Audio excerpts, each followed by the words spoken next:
from the point of light within the mind of God. Let light stream forth into the minds of mankind. Let light descend on earth. From the point of love within the heart of God, let love stream forth into the hearts of mankind. May Christ return to earth. From the center, where the will of God is known, let purpose guide the little wills of men, a purpose which the masters know and serve. From the center, which we call the race of mankind, let the plan of love and light work out. And may it seal the door where evil dwells. Let light and love and power restore the plan on earth.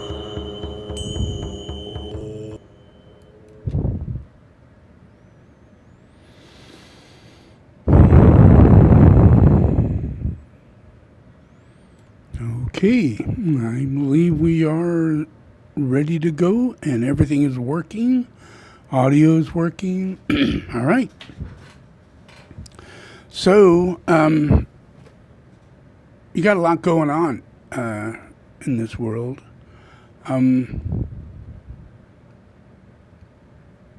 There's a reason why I'm here. And that's because this planet is blatantly evil. Everybody on it. And I'm not talking about the evil that you see in movies, you know, the obvious stuff. I'm talking about ignorance, stupidity, lack of ability to recognize enlightenment or a higher being. You're so dumb, so involved in the evil that they're famous here. They're your president. They're the King of England. They're the Pope and the Dalai Lama. Those are the heads of evil where we come from. And we, I'm saying angels. And all of you are angels. But you're lost. You're lost, and you're always going to be lost forever.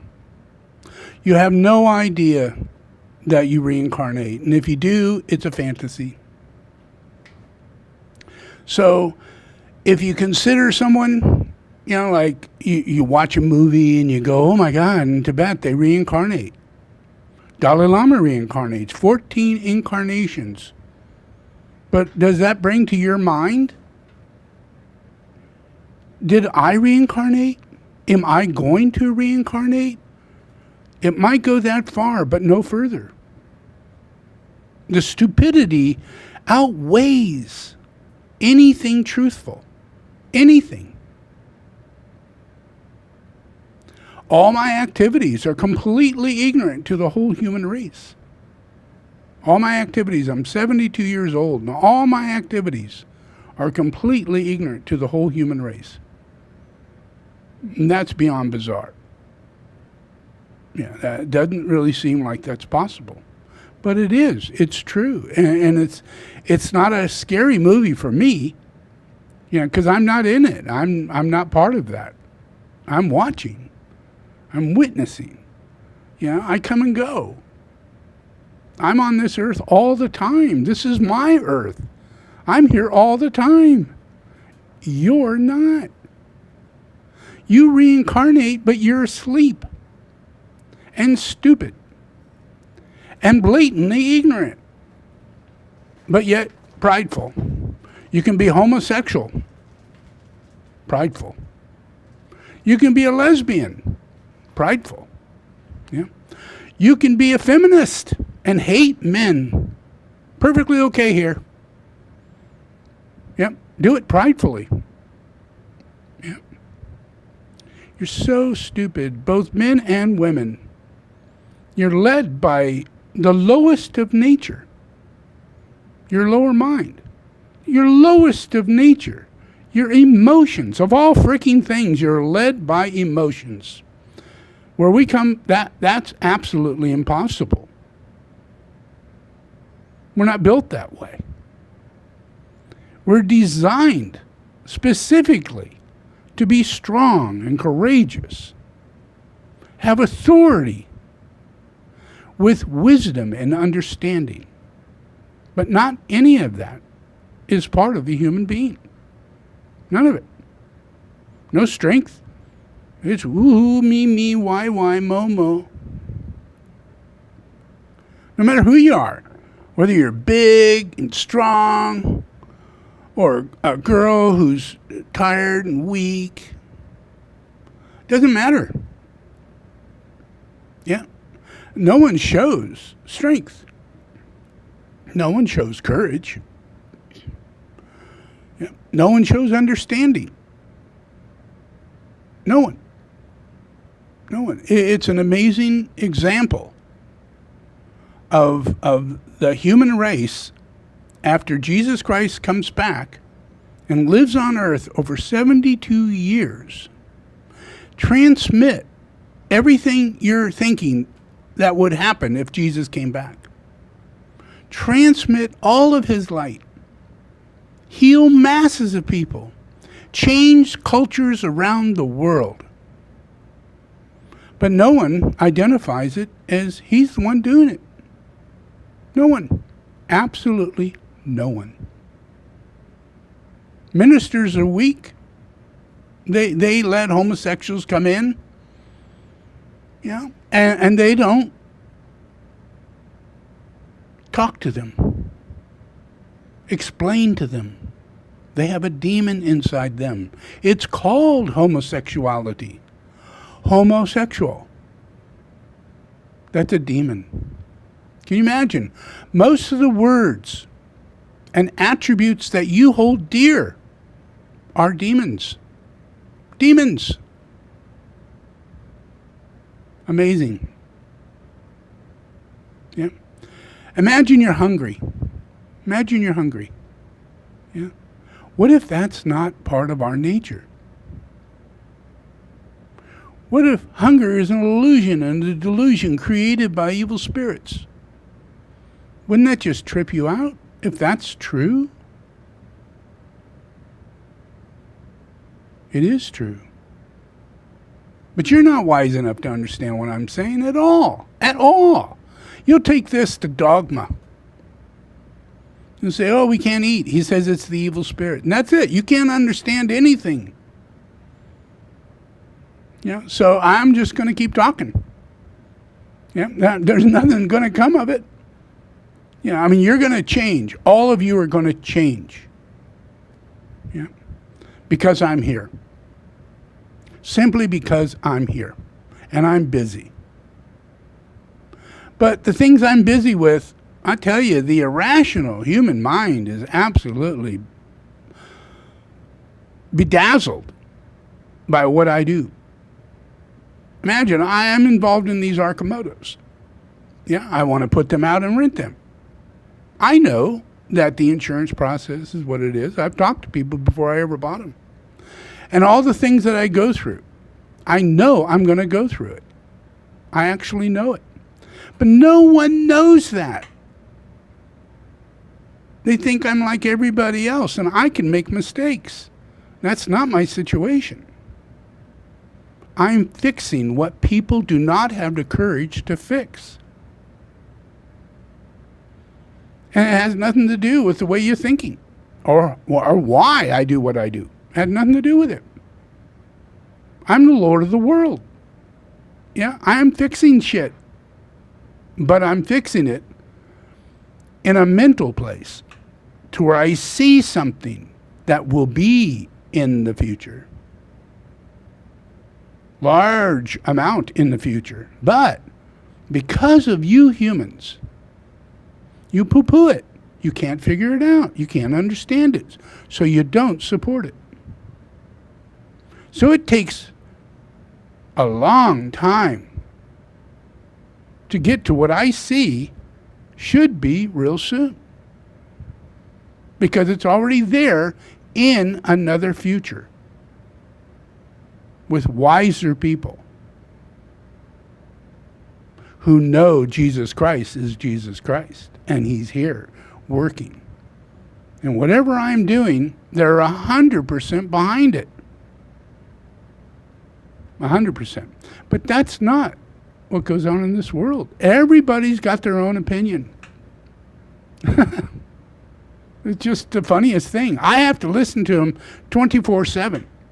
Yeah, people's psychic barrage of astral illusion, delusion, and confusion surrounding my work. How do you get anything done, people wonder. I don't pay any attention to it.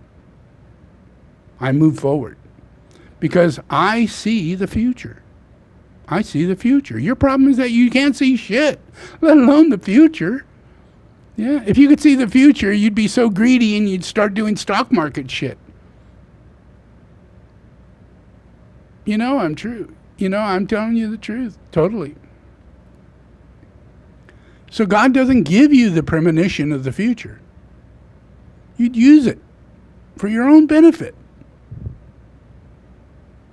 And that's not what it's for. That's not what wisdom is for. That's not what enlightenment is for. That's not what cognitive ability, precognitive ability is for. And you all have the ability to have it. And you would move through life so much smoother. Yeah, you go around every single problem. You go around it rather than through it. Yeah, because you're making choices that are already made. And you're cooperating telepathically with the events at hand. But that can't happen yet. Yeah, because telepathy, nowhere. Skip that. Yeah. Everybody's out here thinking, what's your sign? Yeah. Yeah.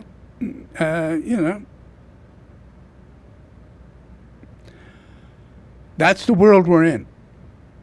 That's the world we're in. But it's not the world I'm in.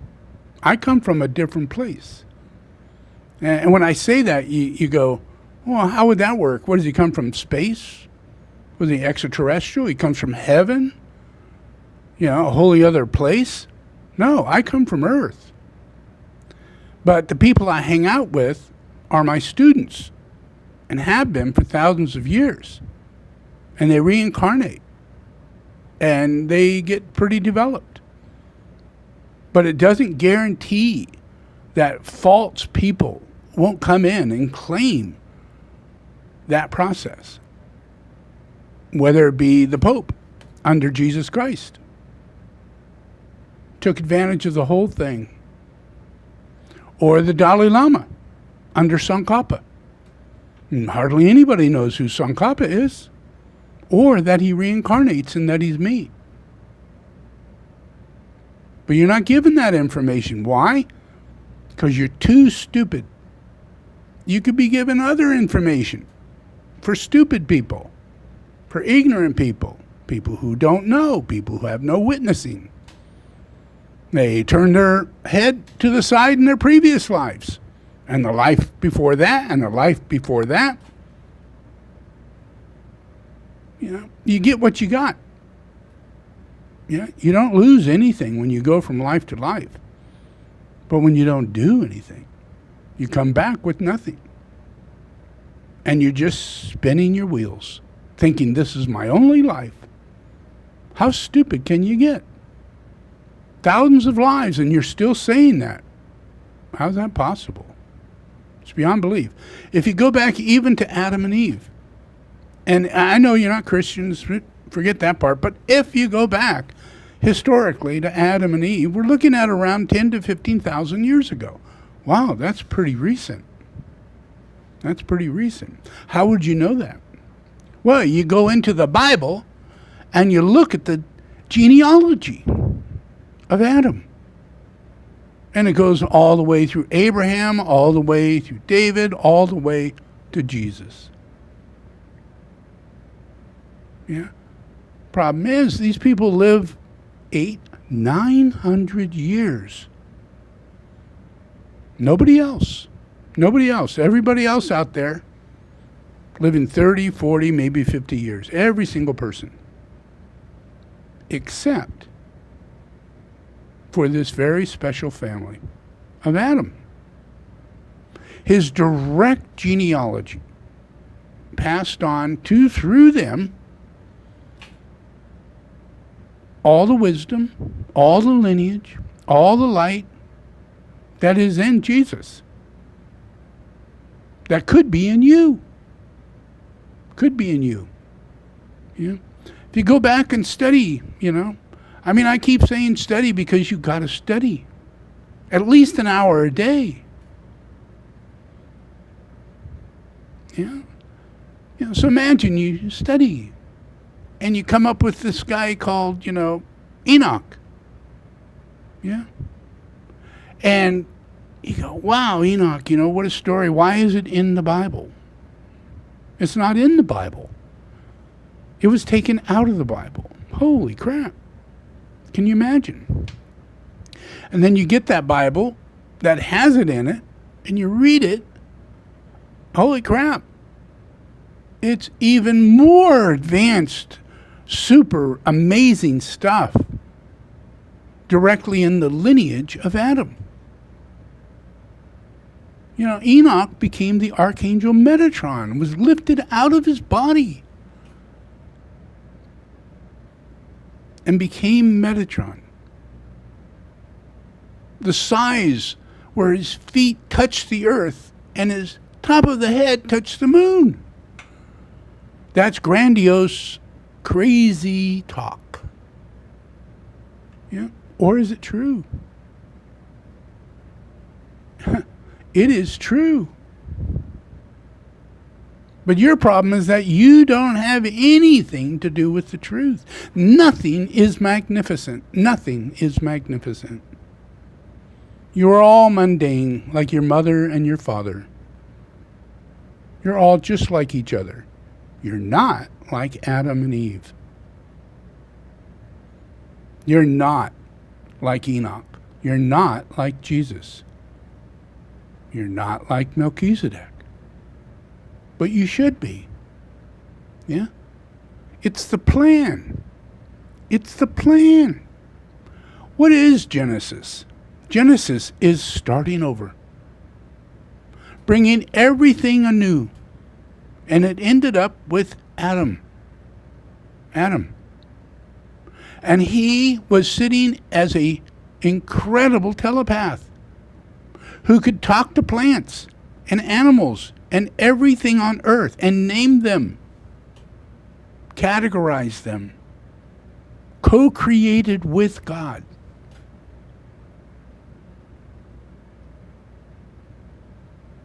Yeah. Cleared the whole planet with a flood. Yeah. Only people on that boat were the lineage of Noah. That's the lineage of Adam and Eve. So God really tries his hardest to make this earth a better earth, to bring it into its spiritual reality with God. And that would include wisdom. If you study the Bible and go back into the history of the Bible, you find that all of them, under the lineage of Adam, are incredibly wise patriarchs. 800, 900 years old. Methuselah, the last one, close to 895 years old. And he died because of a flood. He didn't die because he just dies. He died because of a flood. Everybody in that lineage lives an average of 700 years.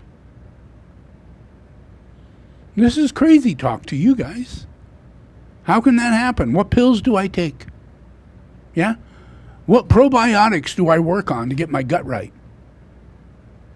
That's going to give me what Christ has to offer. Are you hearing me? Anything? Anybody? You wonder, oh, Christ is coming. He's going to give us the kingdom of God. What does that mean? It means life, people. But you people are on a suicide mission. You think you're only in one life, and you can't get beyond that. You're so stuck. What if you were working in this life with Christ? With Christ. You know him. Yeah, you know what he's doing. You listen to the things he's got going on. You join in. You get involved. Yeah, you change your diet, change your lifestyle. Your job has value, purpose. Yeah, it's not ripping anybody off. It's not an ecological danger. It's not harming you or anybody else. Yeah, you've made all the right choices. You keep moving along. We all keep moving along. And then you die. And you meet me again. And I bring you back to earth. And you're a baby. Every single one of you this happens to. Problem is, you're not spending any time focused on what would happen if you met Christ. What if you left your body and you meet Christ, and Christ tells you, why did you waste the life I gave you? Because that's exactly what I'm going to say. First thing, why did you waste the life I gave you? And then it just floods through you, your whole life. Everybody and everything and all the harm you've done, everything that cause and effect. It's a heck of a thing. But I do make sure you go through it. Because I'm the one doing it. I'm the one going through it for you. For this to work, you have to take up your own sin and stop it. 100%. And the reason why you stop it is because I'm alive and well, and it affects me. The Lord of the world, the one who created you and put you back onto this earth to continue living. And you just throw that away. Just throw it away. To the point to where you're atheist, agnostic, homosexual, angry, hostile, need a gun. I mean, all these things are so common.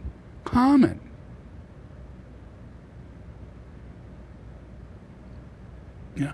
So how are you going to change? Yeah. Do you think it's going to happen by nutrition? Do you think it's going to happen by a lot of meditation? Yeah. I don't see anybody in Tibetan Buddhism that's attained that level of enlightenment that I have. Yeah. And I'm the incarnation of Buddha. I'm not a lama. I'm not a monk. I'm not here to study and focus to attain enlightenment. I'm already enlightened. I was born enlightened. Every time. Yeah. I didn't have previous lives where I was stupid at any time. I was Adam. Fresh as a daisy. Yeah, the Lord.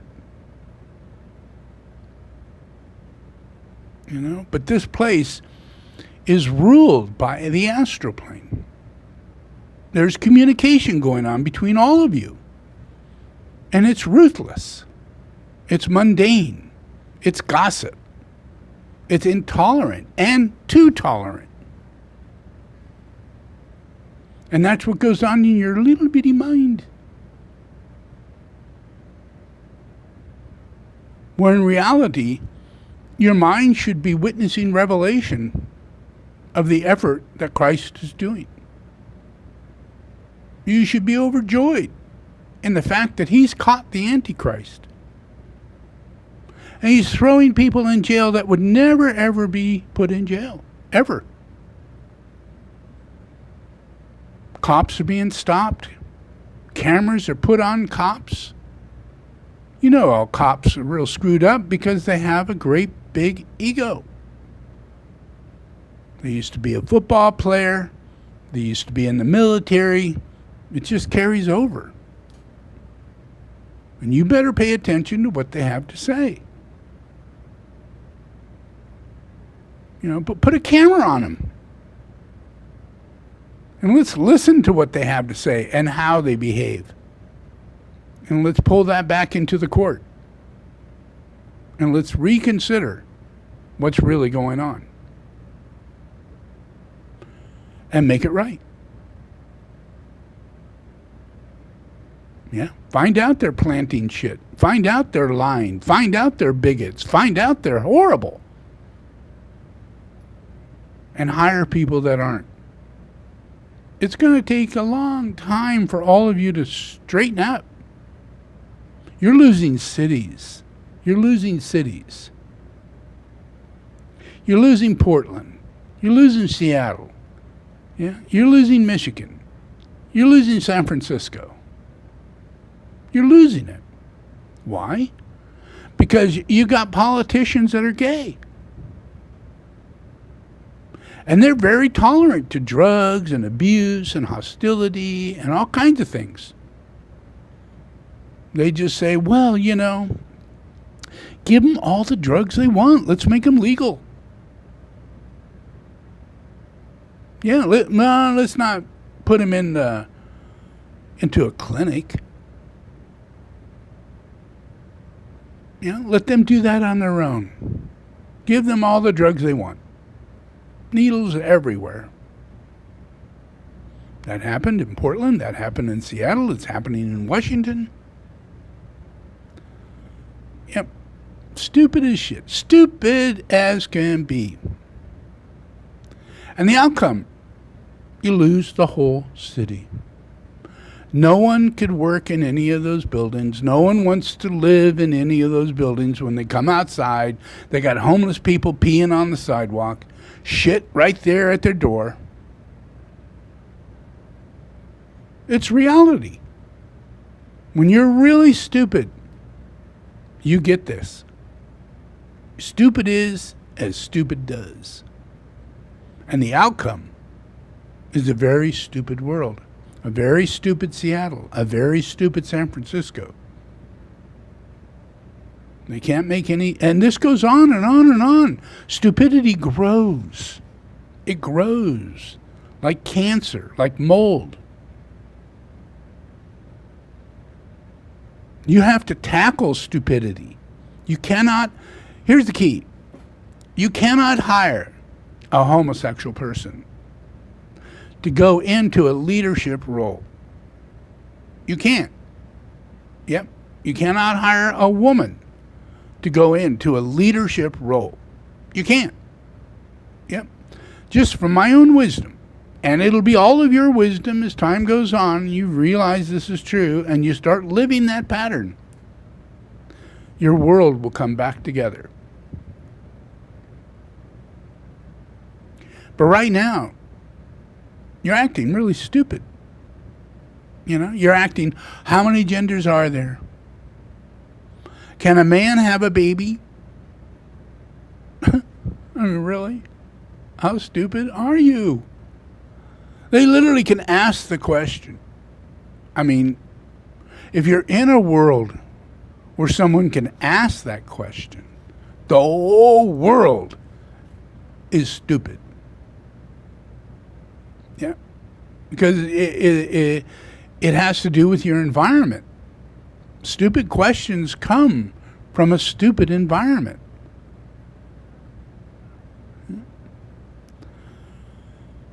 Yeah, so what are you going to do? What are you going to do? You know, do you think Jordan Peterson is going to answer all your questions? No, he's just an intellect, another philosopher. Go back to Socrates. Go back to all the other people that are similar to that. It didn't make any changes at all in the world. None. Yeah. You know, you can think, oh, politics is going to change. Boy, that's politics. It's going to help everything. Not if you elect the wrong people. And how are you going to do that? How are you going to do that? Well, imagine you got people that are stupid as shit electing people. Yeah? You got people who believe Trump didn't lose his last election. And they're, every single thing, including the court system, says he did. But yet, a large group of people say he didn't lose. And that the government is corrupt, and the federal government is corrupt, and everybody's corrupt. Not him. No. The whole entire thing we're in is corrupt.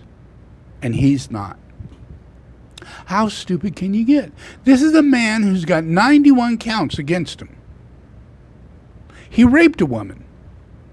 And he's so stupid that when he went to court and he got judged for violation of molesting and sexually assaulting, and only because it's the state of New York and they couldn't figure out whether or not it was his finger or his penis that entered her unwillingly, he's out saying he didn't rape anybody. But he's going back to court again, and he will be charged with rape. Because you're all that stupid. Even your court system does that. Even your state does that. Because your politicians are there. They're stupid. Yeah. Imagine when you're a politician, should you be a person who's very educated in a very large area of the world, understanding, you know, the process of development of engineering, the process of the development of the highway system, the process of the development of transportation and new vehicles, the process of dealing with prisons, police.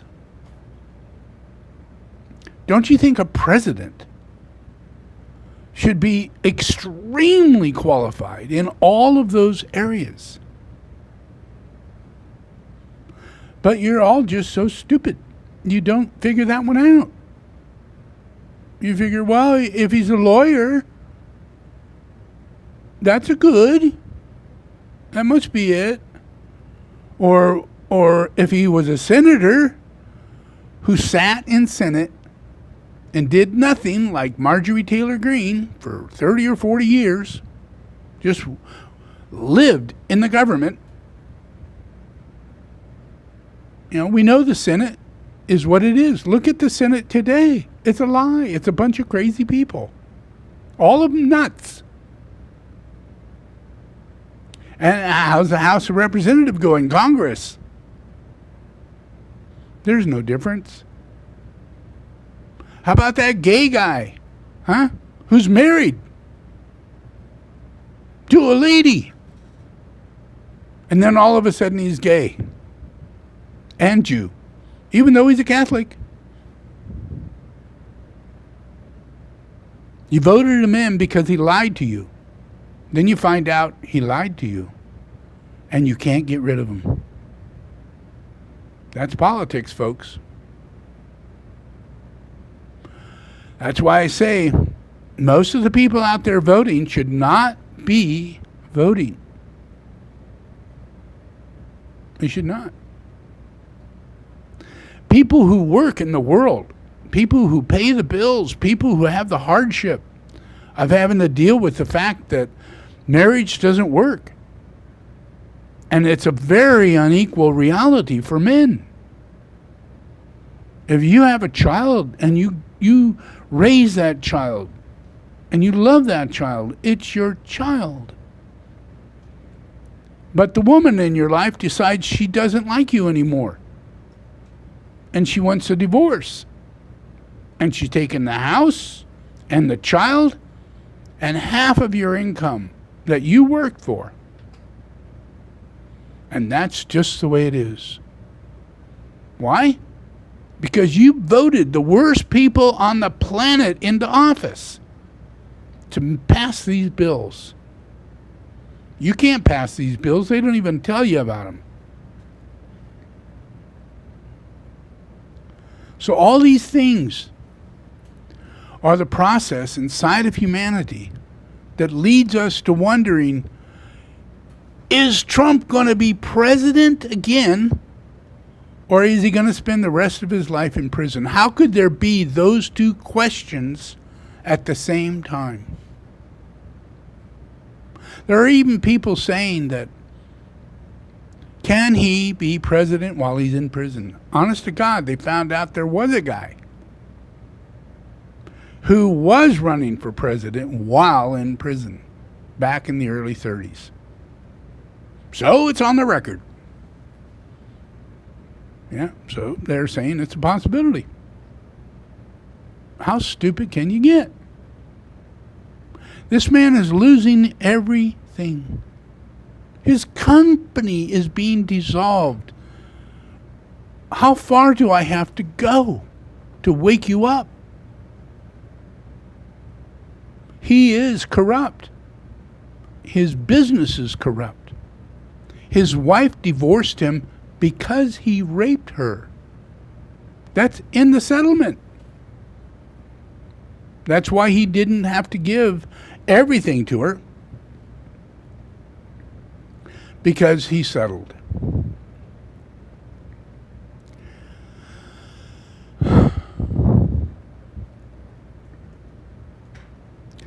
In the Bible, it tells you about false prophets.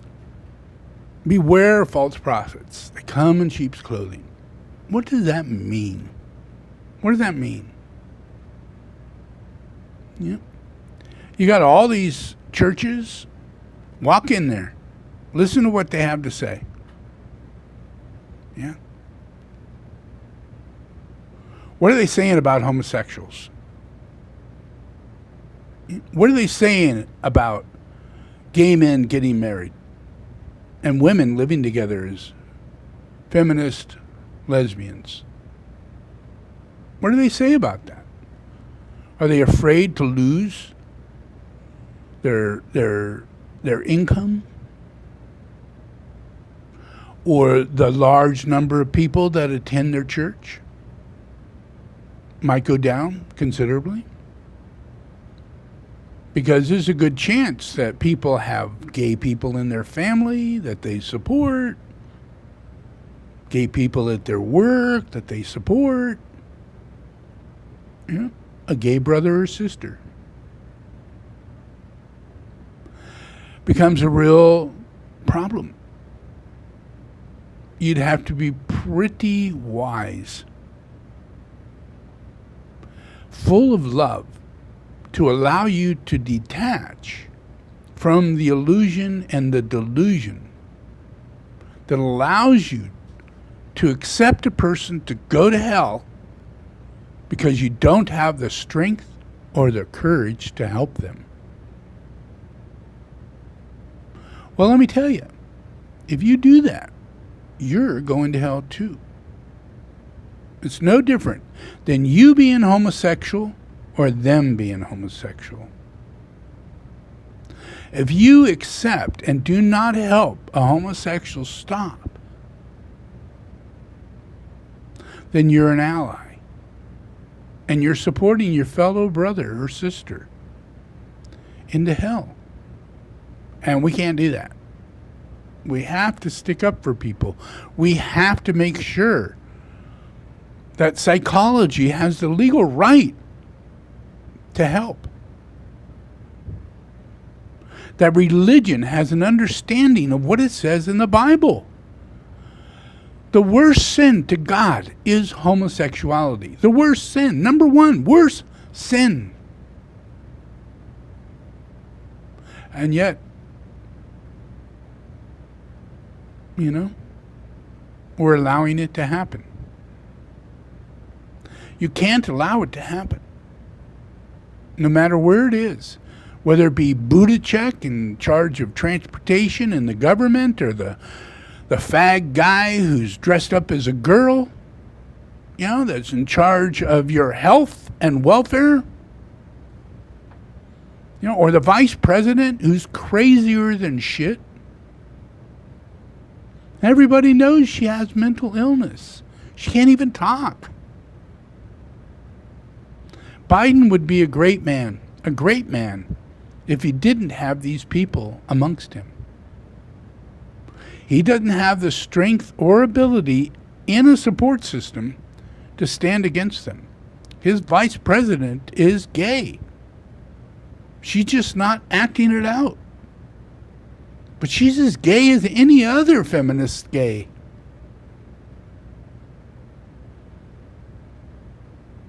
And there's no alternatives to these people. A lot of people are going, oh, look, we should vote for Trump. You know, he's going to be it. But he's in prison, folks. You better select someone else soon. And you're going, oh, Christie's too fat. The girls are stupid. The other guys, you know, DeSantis, he's crazier than shit. What choices do you have? Well, you have me. I would make a great president. Yeah, I'm totally available. I'll tell you what, even though I'm not president, I take on the responsibility of the president. Yeah, I study and I do all the things that are supposed to be done. And I overshadow everything and try and make things move in a direction, even though I'm not the captain, even though I'm just a bystander on the side. My direction is not inhibiting the change. Yeah. The whole thing is that it's going to change. So I'm going to show you a few things. My process of being here, being incarnated, being alive, you know, which you all are. We're all incarnated, right? You all reincarnate. Yeah, I reincarnate. Yeah. And yeah, not a lot of people witness the fact of reincarnation. Yeah. And in Tibetan Buddhism they do. Yeah. So in myself, I've done a lot in order to establish and help in Tibetan Buddhism. I've helped to build the stupa. I've built many, many monasteries. I fund the education and the feeding and the housing of thousands of people in Nepal and in Tibet on a daily basis. Yeah. You know, so that I don't leave them behind, even though I'm sitting in the America reality and, you know, and dealing with everybody on a one-to-one reality. I don't really have direct relationship with a lot of people. I stay very much to myself. Yeah. Because telepathically I'm running this thing. And that's not something that's projected at me. You know, what I am and what I do is not known. It's not known. It's not seen. But my experience, my process is that I have, when I was 9, I had Tibetans come to my house and tell my parents that I'm the reincarnation of Buddha and Jesus, which really, really shocked them, shocked everybody, you know, shocked my relatives, shocked the neighbors on my street, shocked everybody, you know. But it was never brought up again because they thought it was a lie. They thought it was a joke, yeah. And so this is what happened.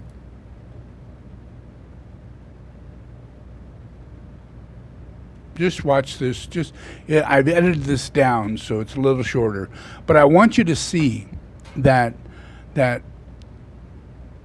I reincarnate all the time, and no one expects reincarnation, even though it's the truth. And in Tibet, we have thousands of Rinpoches like myself who reincarnate, are recognized by other Rinpoches who have dreams of them, the names of their family, their address, and they go there and they find that Rinpoche at a very young age, usually 3, 4, or 5, and put them back on the throne at the monastery that they originally came from, so that they can help to remember their past life.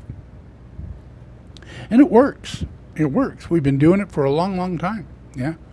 So I incarnate in America, and the Tibetans know that I'm gone. I know that I'm not anywhere near them. I'm not in Nepal. I did not incarnate in Tibet. And they found my address that I was in Oregon. And the address that I had moved from Oregon and moved to LA by the time I was 9. So when I was 9, they came to my mother and father's house, and this is what happened.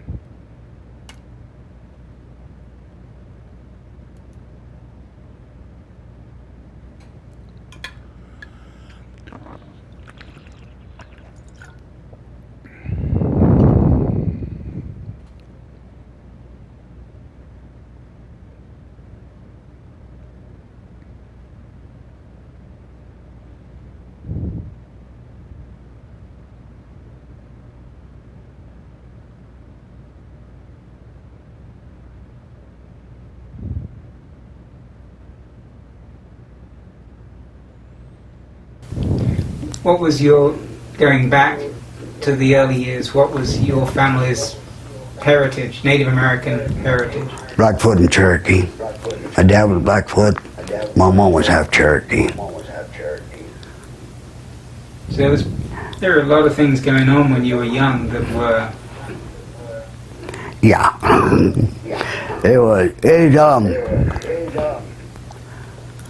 We weren't allowed to say we were Indian. Never mentioned being Indian. Because back then, that was a bad thing to be. No one liked you. We're home. And these people come to the door and they said, "Is my mother there?" And I says, "Yeah." "Your father?" I said, "He's in the back room. Come on in." We weren't allowed to let people in the house.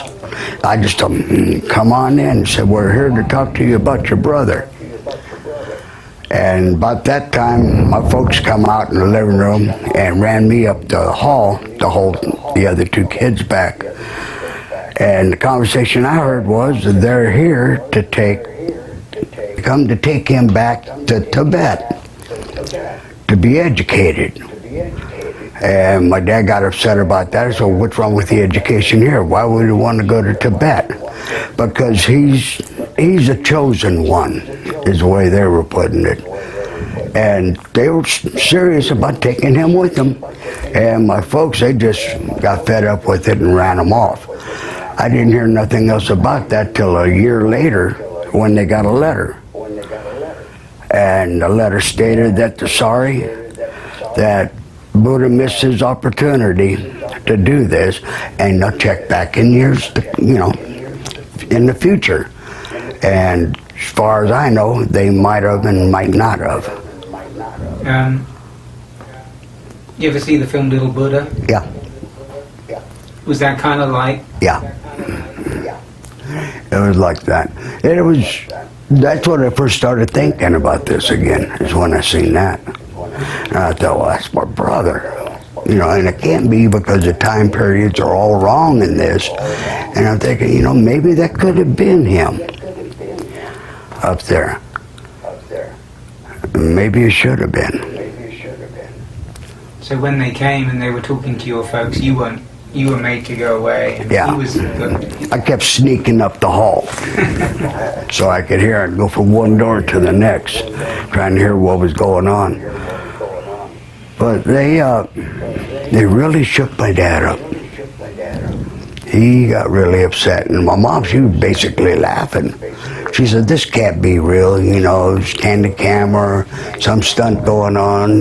Her brother put him up to it and stuff like that." But she checked, and as far as she knew, them people didn't exist to anybody in my family but Ronnie. He wanted to know who they were and what they wanted. He was scared of them. That I remember. He was scared because he wouldn't come down the hallway into the living room. He just went out the back door in the backyard and was looking through the sliding glass doors and trying to see what was going on. But no, there was no discussion. Anybody, none of my relatives, nobody. It was never brought up again.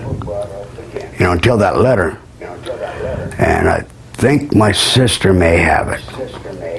Because I know my mom kept it. So it was like a letter from the Tibetan. My mom and dad called him Buddha. Little Buddha. And that went on for several years. And then he opened a clinic or something in Oregon. And they called him the Messiah. He's opened up a clinic up in Oregon. He's the Messiah. And it was just a private joke between them two. I never knew what was going on, you know, what they were talking about.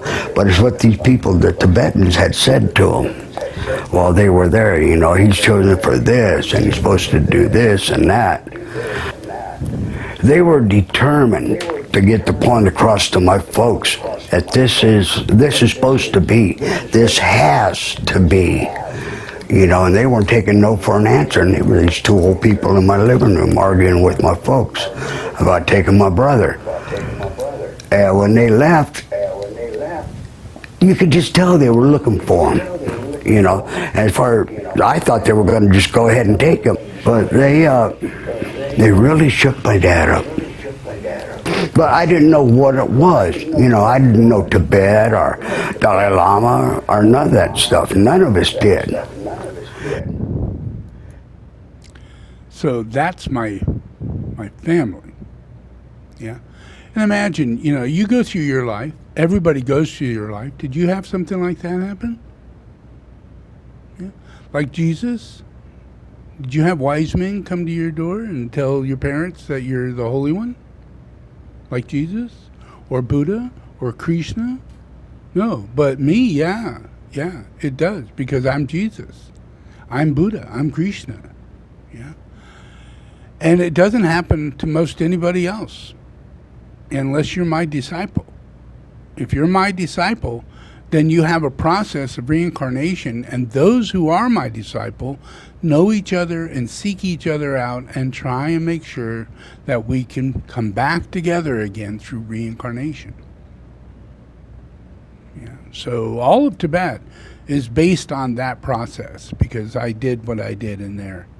Yeah. But there's where here you see my brother, and you see the little story that he had about you know, how it processed through my family, and how the Tibetans really did come. You know, because anybody can come around and say, oh, looky here, I'm this, I'm that, you know. Because there's all these false prophets, and they're everywhere. So what's the chance of you not thinking that I'm that? Yeah, I deal with it 24/7. So I don't come in contact with many people, and I don't tell people who I am, because I don't want that shit. I don't like astral thoughts. You know, it's lies and illusion. It holds people down. It's very harmful. You know, so I do everything I could do to not move people into the area to where their lower mind would say terrible things to Jesus Christ. I'm trying not to do that. Yeah. So in my brother's case, it was a real shock to him, because he lived with me. He grew up with me. He was my brother. He's only 3 years older than me, even though, you know, that's what he looks like. But my sister's even worse off, and she's a year younger than me, and she looks like at least 20 years older than me. You know, so everybody's not in the same boat that I'm in. Nobody's me. What you have to do is you have to deal with me. I'm not anybody. I'm me. I'm the only me that exists. The only one. There's nobody else. It's not another Jesus, another Tsongkhapa, another Buddha, or anything like that. It's all one person who reincarnates. And that is your saving grace. Yeah, I do that in order to verify the fact that we do reincarnate. And you could do it too. Yeah. But you have to accept the fact that I'm in a body, and don't treat me very badly. do as much as you can to develop humility so that you can have reverence. It's easy to be irreverent and mundane around even Christ. Have no sense of worship, no sense of value, no sense of hierarchy, none. Just another guy, expecting it, just a failure right before your eyes. It's amazing, and that's what astral energy will do. It does not collect light. It does not collect the truth.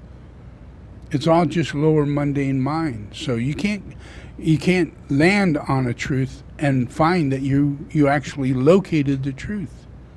It's an accidental thing in this world, yeah, and it's not supposed to be.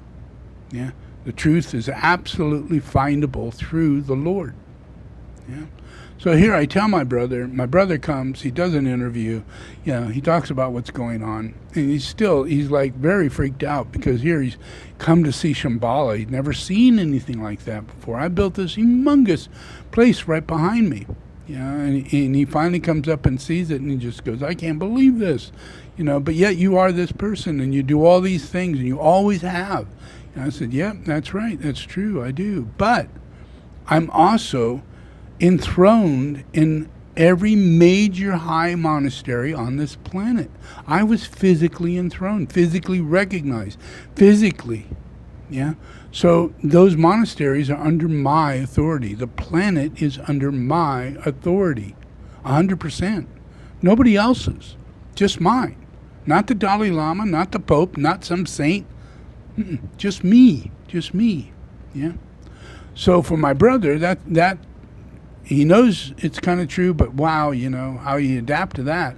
So I invited him to Tibet. I invited him to Nepal to sit with me, and see how people treat me, see how ceremonies go, see what it's like to be around people who have the ability to revere me. In America, I'm never revered, never, ever. In Europe, I'm never revered. And anywhere in the world, I'm not revered. Even Nepal, I'm not revered. Tibet, I'm not revered. China, I'm not. Nowhere in the world. It's a given individual. Very specific. You have to have spent enormous lifetimes with me, building up a relationship to recognize me like you have a close friend. If you've never met me before, how are you going to know me? You're just going to make it up. And all you make it up. None of you have met me before. So this is your time. You have a chance. So I brought my brother to Tibet to show him what it's like to be around me. Gain some reverence.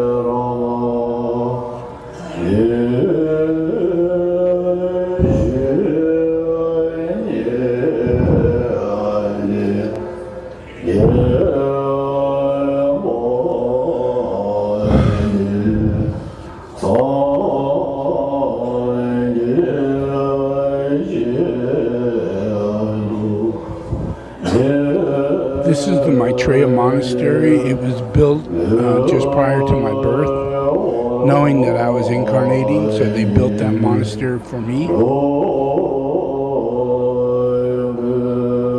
It's in Nepal.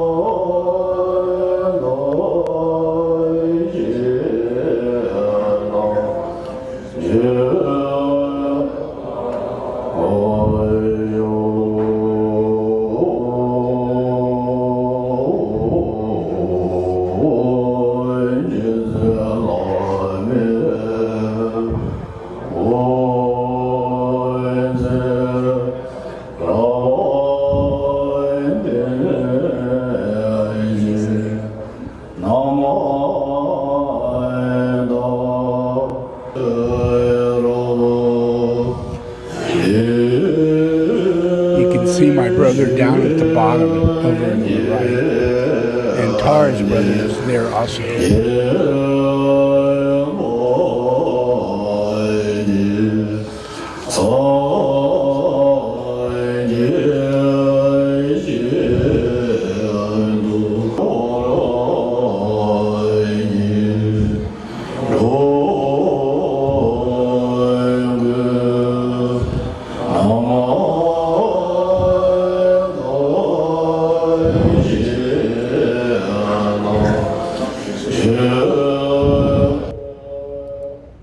So this place, I've been serving for a very long time. I feed them. I make it possible for them to have monks and nuns. I do the same thing with Karmaraj, which is just up the hill at the highest temple. And I'm in charge of that one. That's the Karmapa Sharmapa's temple. And I've rebuilt that one, put in kitchen, everything. All the monks got new clothes and beds and everything. So I take care of everything. I feed everybody. I feed all the schools. I feed all the people. And that's been going on for a long time. So that's not why I'm being honored. That's my nature. You would have no poor people on this earth. You would have no problems on this earth if you recognized me. Since you don't recognize me, you have exactly what you have. You have what you have. You have the Antichrist as the coming president. You have the Antichrist as the King of England. You have the Antichrist as the Pope. You have the Antichrist everywhere. And then you got me, little old me. And I'm 72 years old. Thank God I get to live a very long life. But you do not. You do not. You could die tomorrow and never have met me. But I'll meet you when you die. It's crazy. So this is the Maitreya Monastery.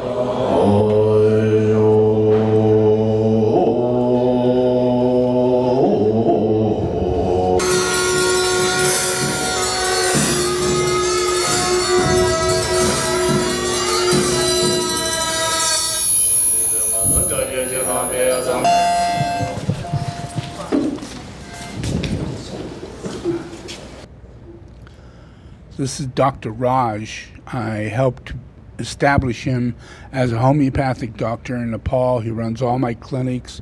We have a lot of clinics. He died 3 years ago, from the COVID, which is a horrible loss. One of my closest friends. I lost a lot of friends in Nepal from that. But they're here doing a ceremony of thanking me for creating soul therapy. Pyramid soul therapy, my pujas, and everything I do. They are acknowledging that as a new form of Tibetan Buddhism, or Buddhism itself. And this is what they say. Letter of appreciation to His Holiness Buddha Maitreya. With heartfelt thanks and feeling, we want to express our genuine gratitude for the all love, care, support for our monastery and the monks of Maitreya of the Kathmandu 15 Nepal with the blessing. So as you see, he's saying with all your love and care and support, and it really is. I do more than anybody on earth. And I do it because I know these people. These people know me. You people do not know me, and you do not have me. I cannot help you, and I'm not willing to help you. You better put out a little effort, start watching these YouTubes, start attending my classes, or you're going to live your next life in a lot worse condition because I get more intolerant. And my intolerance makes laws. And those laws stop homosexuals from being politicians, presidents, lesbians from being president. I am going to step in and make major changes in your world. And you need to come to up front and acknowledge the fact that I'm here, or you're going to think that I'm a very angry kind of Jesus the Christ. And I'm not. Blessing and kindness. You have given new dimension to the teaching in Buddhism. Your way of making the difficult concept easy to understand is simply outstanding. We really appreciate to you. We appreciate the way you have created a new kind of meditation, a new way of life, Buddha Maitreya Soul Therapy. You as a great teacher of compassion and love, and your teaching empower the humankind confidently pursue the path of Buddhism to promote their welfare and the facility to lead happy life and benefit of humanity. Once again, we would like to extend warm thank to you for everything you have done for uplifting human life. Chief of Management, Thupten Taljor Lama, Maitri Bihar, Shembu, Kathmandu 15, Nepal, date 27 September 2012. Dance, that is a Panchabuddha dance, and Kumari dance.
So that level of reverence is what I experience if I'm in a reverent condition. That's what I experience. Food is prepared a certain way, life is a certain thing, and all my time and energy is spent to rule, to radiate love, to transmit teachings that are absolutely incomprehensible to your little mind. But I make it grow. It's like the sun to the ocean and to the moon and to everything in existence. It's part of it. And we can't separate things. We have to see things for what they really are. Yeah, and I'm Jesus the Christ. And that's more than what you think it is. It's great to know that you have a Bible and you all believe in God and that you have some real good relationship with Jesus, maybe. But the truth is that, it's not true. And we need to change that. We need to change that. Because when I incarnate, when I'm recognized, and they give me a certificate. All these places give me certificates. And what they have to do is that they have to sit in a group of the highest masters from a particular lineage. And they have to meditate for, in some cases, 10 years. And watch my everyday movement. See what I say, see how I teach, see my behavior. After that 10 years, they decide whether or not I'm qualified to be called Buddha Maitreya. And that's why it took until about 45 for it to be fully sealed in hundreds of the highest monasteries on earth. This is some of the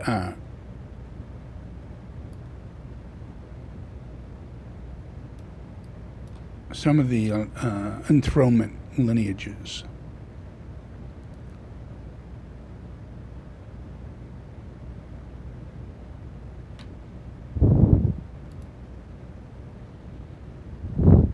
Okay, this one here it's a monastery. If you know anything about Tibetan Buddhism, Dalai Lama, things like that, there's something known as the Kala Chakra, and I'm in charge of it. You know, I'm the head of that monastery, and it is an influence inside of Tibetan Buddhism that's the Sakya sect. You know, the original sect that goes back to Sakyamuni, right? So I'm enthroned in that as the incarnation of Buddha, Gawa Jampa. Yeah. And this is what they say. When they gave me my certificate, this is what they said.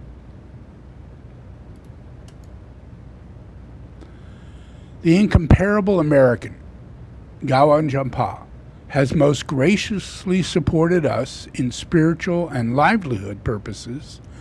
With great compassion and in general, he has extended his service entirely for the welfare and happiness of the entire sentient beings.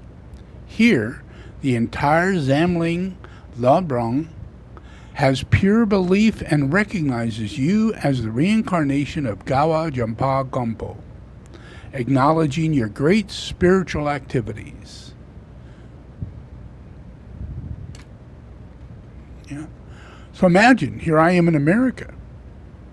I'm born in America. Yeah. So there's a reason why I'm here. And these Tibetans know me. I bless them for over 1,500 years through reincarnation. As for Gautama Buddha, for Tilopa, for Naropa, yeah, all the way to Marpa, to Gampopa, to Milarepa, then Tsongkhapa. Yeah. Every major lineage incarnations was mine. Yeah. And in that, I created a tree, a lineage of students who became masters and reincarnated. Every time, like Tsongkhapa or Milarepa, every time I incarnate with my closest disciples. And they find me. And I began taking responsibility in helping them to further their enlightenment. So over time, 1,500 years of reincarnation, they become much more advanced in their reality of being a tuku. Yeah? To the point to where their teacher now comes as Buddha Maitreya, Jesus the Christ. Yeah? And that's because they can handle that level of teaching. If this doesn't make sense to you, I'm sorry, but it needs to. It's truth.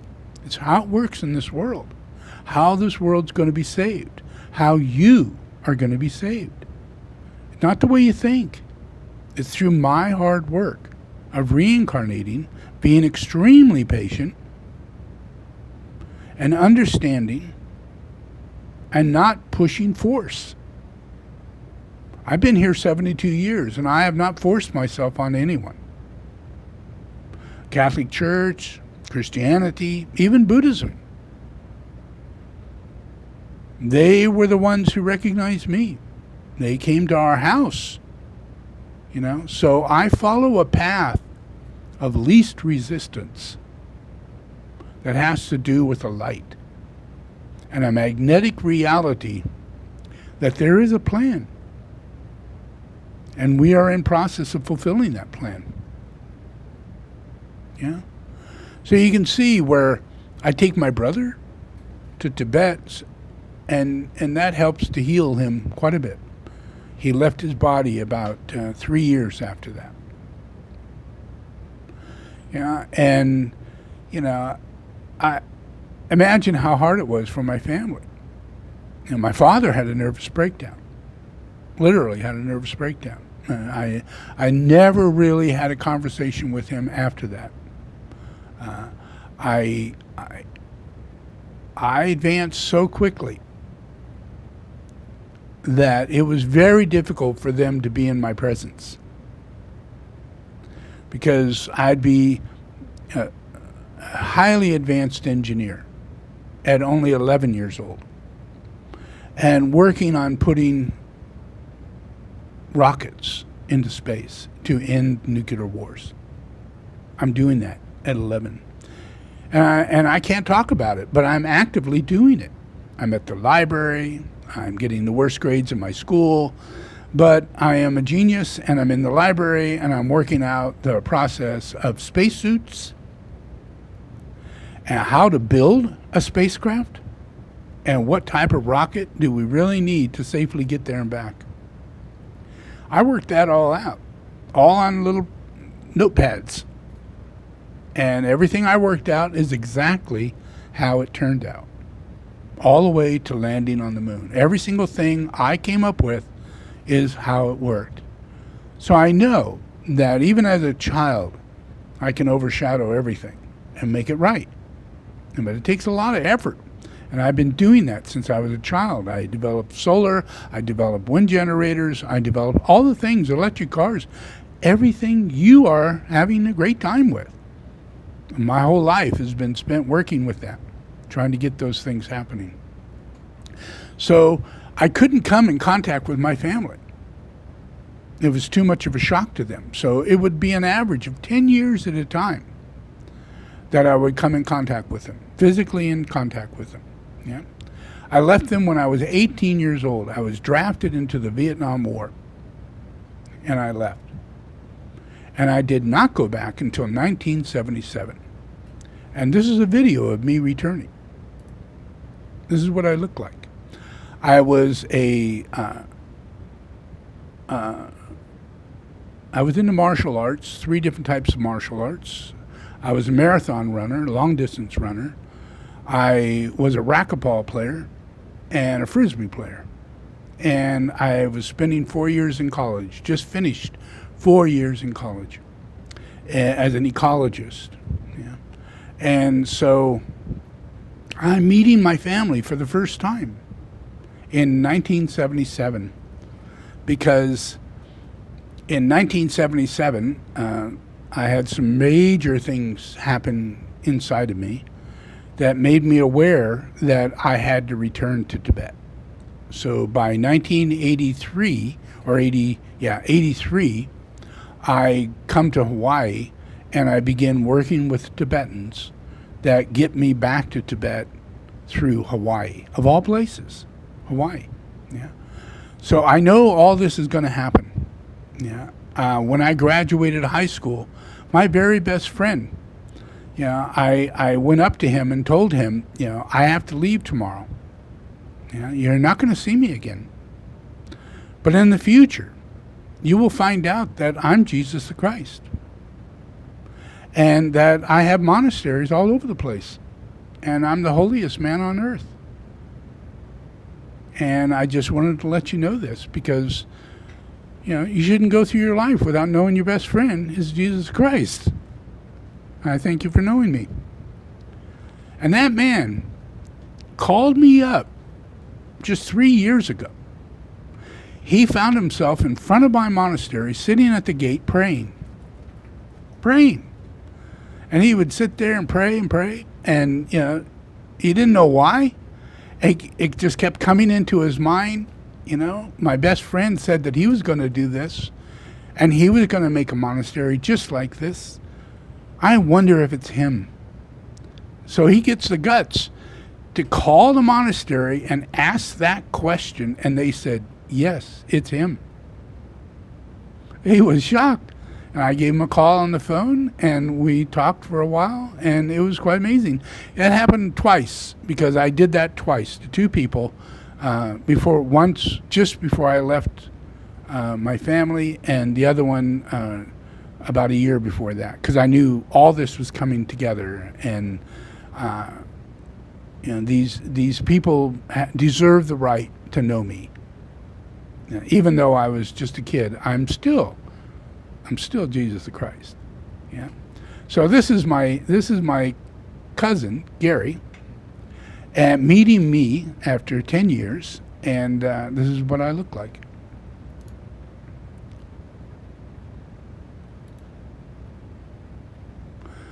I'm the dark-haired guy. And that's what I look like all the time in reality.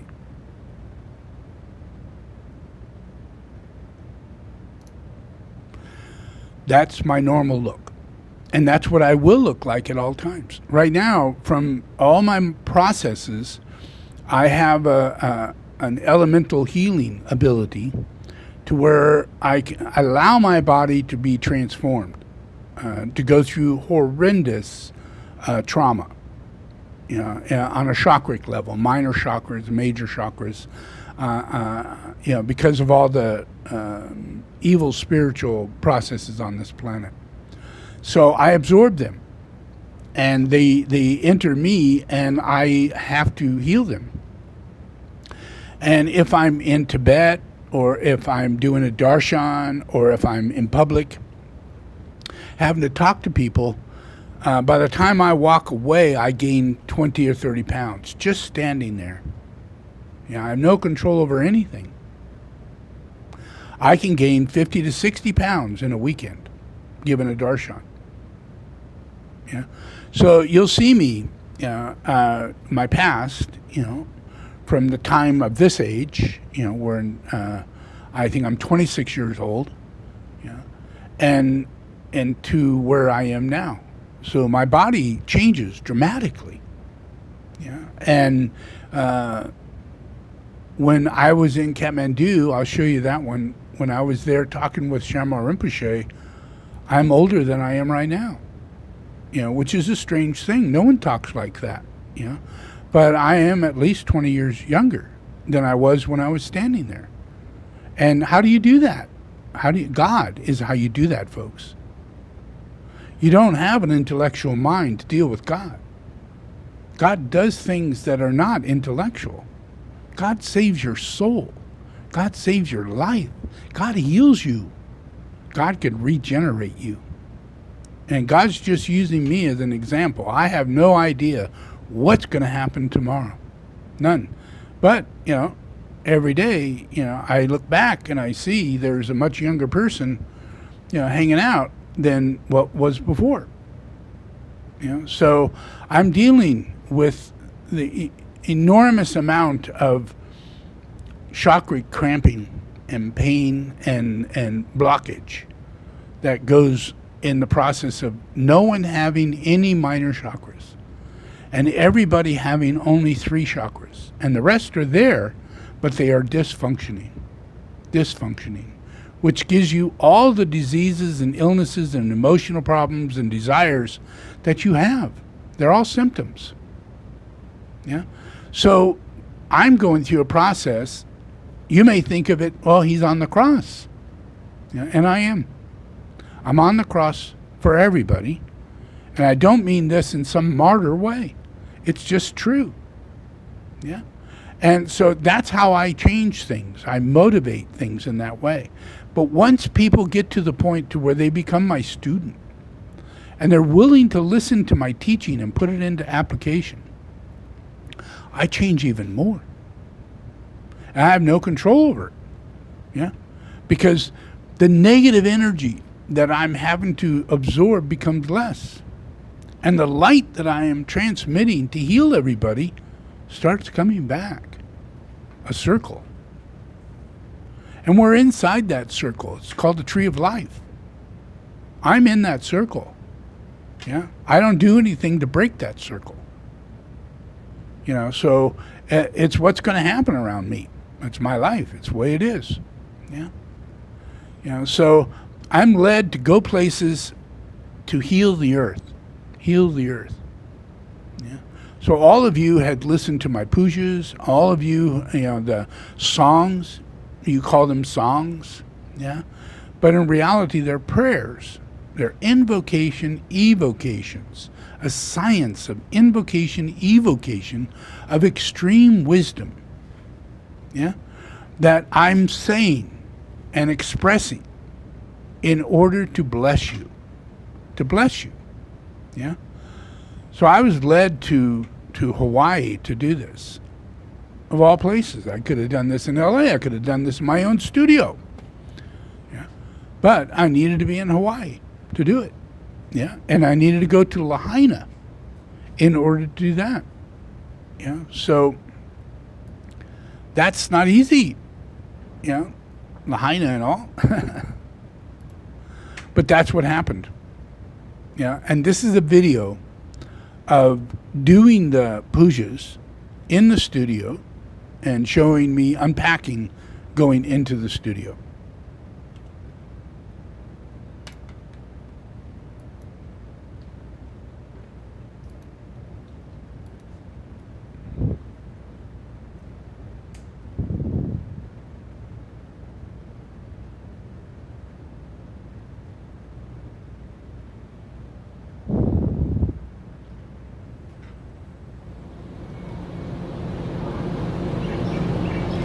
This is Lahaina Studios.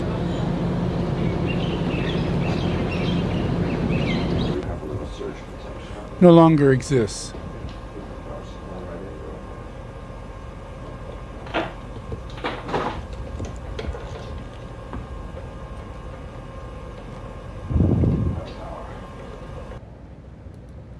Now, I don't do this to make a record or an album. I don't do this to become famous. I don't do this thinking anything's going to come of it. I do this because I know this is going to be in the future. So I have to create it so it'll be there. So it's not like you think. I'm actually a prophet. I see the future. And I make sure I do, in this moment, what it is I see myself doing in the future. You can't do that. No one could do that. No one does that. Everybody thinks they might be able to do that, and they think prophets are religious people. They're not. Yeah, prophets are prophets. They see the future and are willing to do everything they have to do to make sure a negative future does not come about. So this is why I went to Lahaina. This is how I got into that studio. I'm a poor guy. I have no money. Yeah, this all just came together. Yeah, and when I did the recording, it was all straight. One time, first recording, no second recordings. Everything was done first take. It's done in one of the finest studios in America. Yeah. And it just so happens they are closing and going out of business and needed $3,000 to cover a bill. And I had $3,000, and they gave me a whole week of studio time to finish an entire album. And I did that.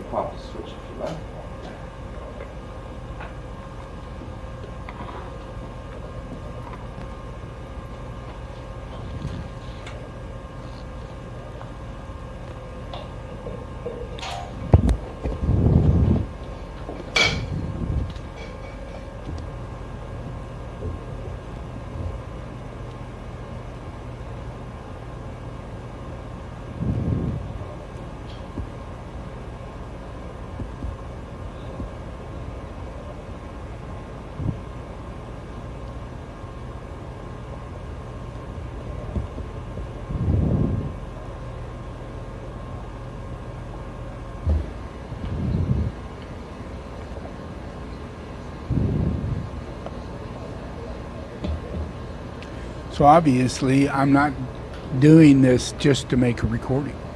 I'm setting up a very powerful system so that while I'm in the studio, I'm projecting into the entire planet the healing of the nations.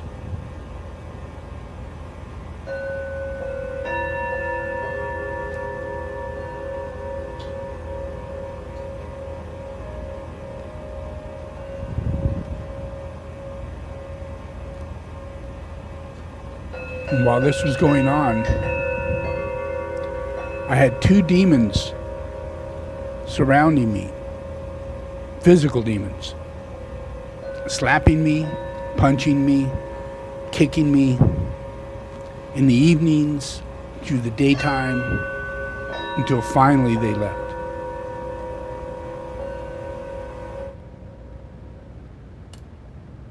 But I still got the recordings done. Yeah, and that's Lahaina Recording Studio, which has been burnt down, doesn't exist.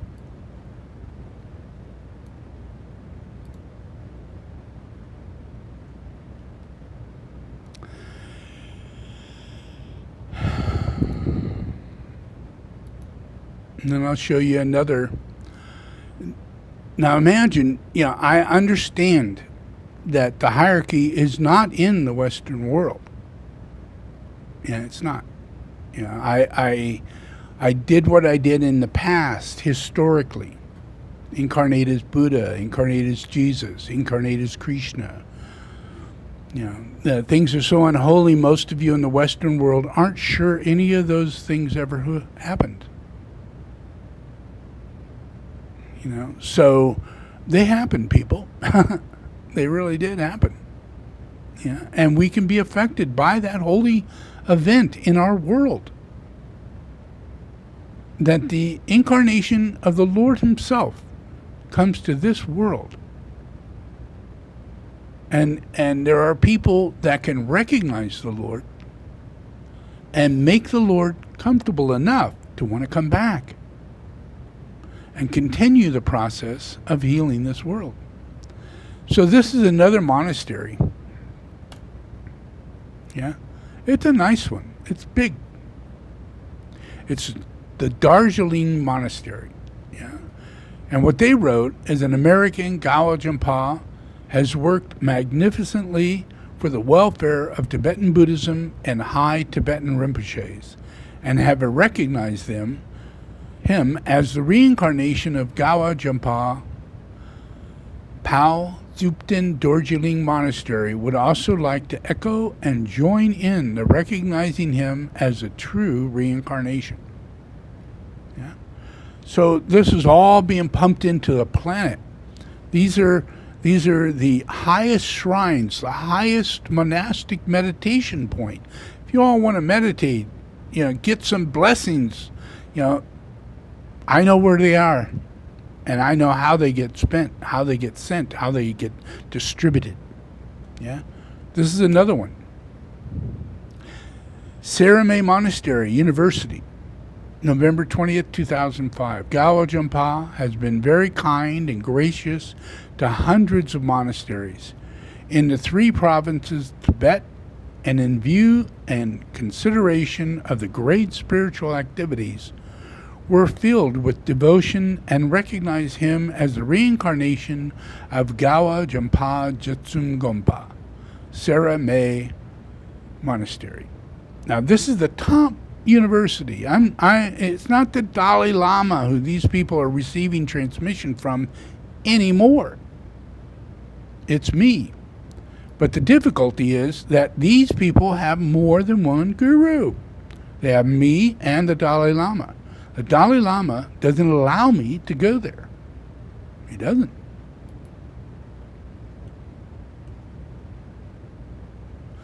This is another one. This is the Golden Temple. The Golden Temple is the original temple of Gautama Buddha.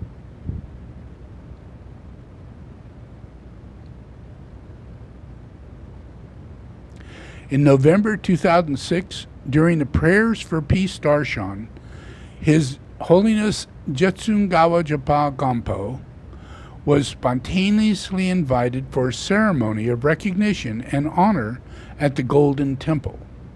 The temple elders were introduced to me by a member And they then consulted their ancient rare archives for records and came up with the information which led them to recognize me as the first incarnation of Milarepa. The Golden Temple received His Holiness Gawajampa Jitsu Milarepa as the reincarnation of the great saint in a one-of-a-kind ceremony and received him as a teacher of the temples and practitioners once again. It was a beautiful sunny day in Nepal. Nawari musicians led the escort on foot through the Dubar Square with several cars carrying His Holiness and 35 Western students who attended the darshan. Special permission was given by the Nepal government for this great saint who, according to their ancient records, had strong ties there and would come back again. The temple elders presented His Holiness with a bronze metal plaque etched in Nawari and English language, which is found under recognition and photo gallery on this website. The temple practitioners are householders, and many of them, especially women, came to the offering of respect. And this is the golden. That's it. Now imagine this. This is you, all of you, all of you, all of you. It's not me. It's not me. Yeah, you got to get this. I'm a one-band man. I'm it. I don't have a little me. You know? Disciples of mine are humble disciples. None of them claim to be anything. Anything.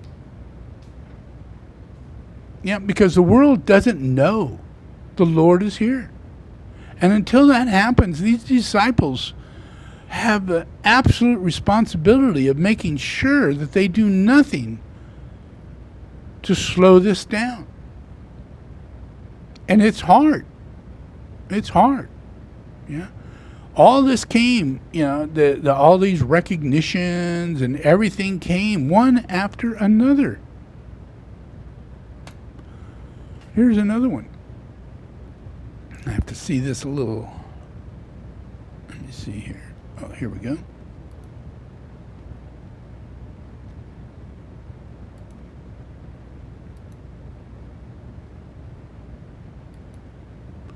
All right. It is stated that an American national, Sanat Maitreya Kumara, hails from Hidden Valley Lake, California, in the United States and possesses an exemplary character and integrity.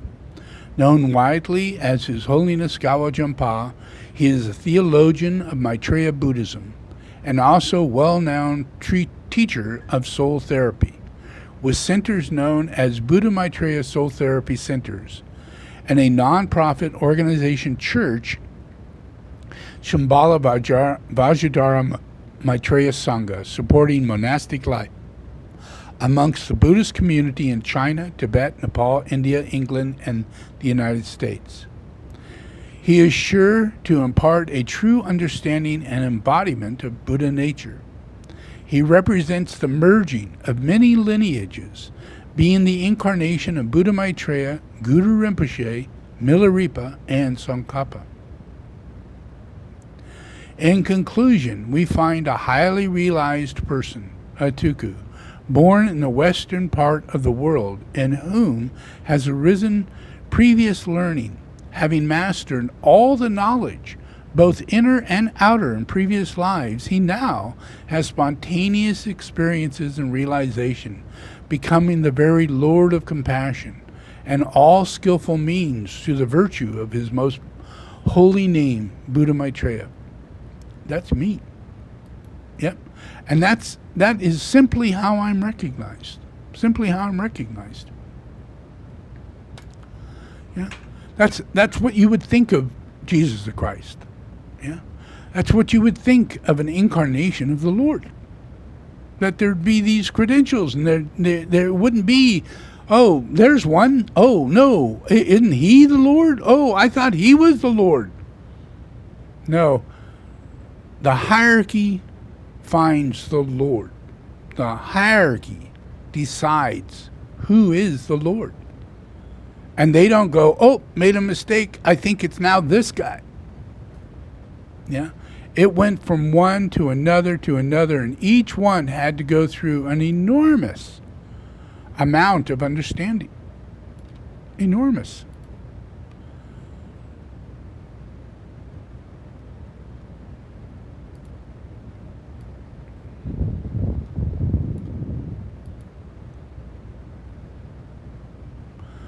Check this one out.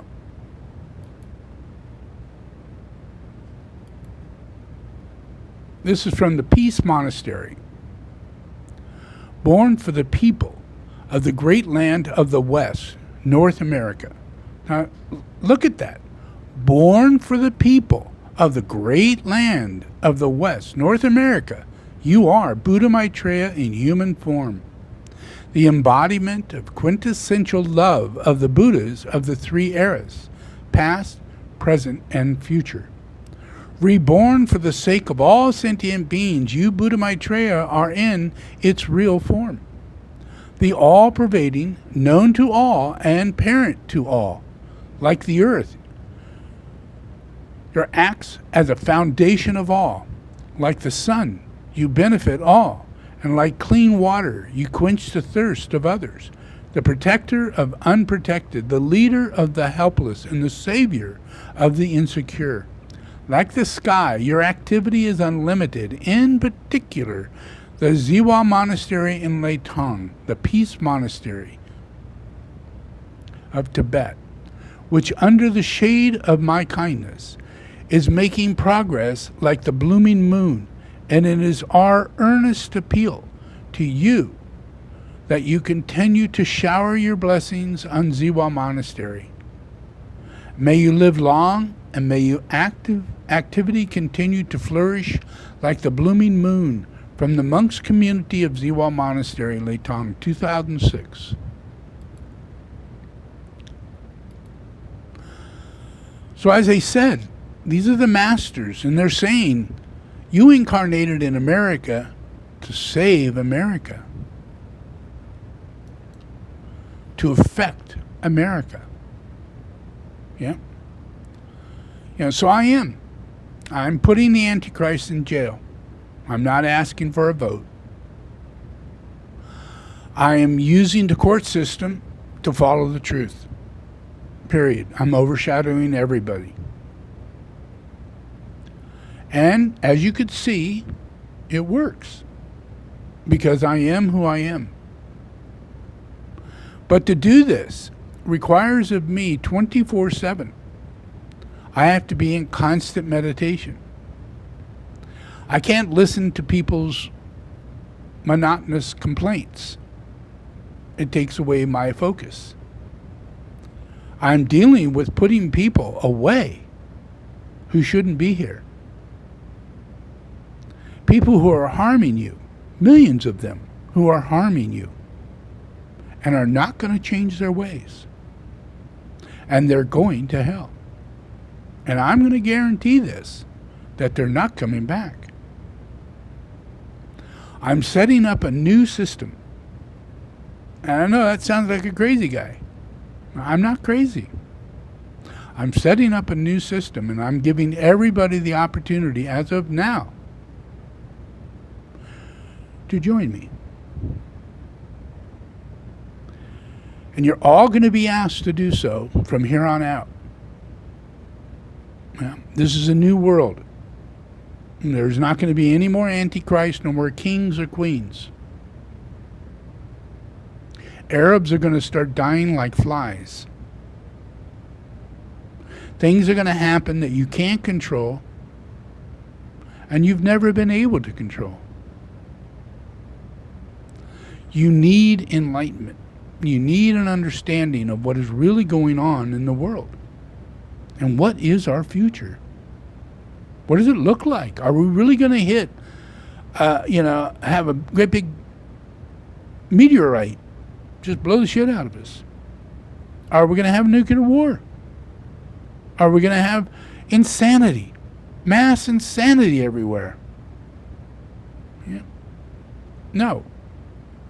No. You're going to have Jesus the Christ. And what problems you've got, I'm going to dissolve them, absorb them. Go through every process I personally have to go through to heal them. And when I'm done with that day, I'll move on to the next thing. Yeah?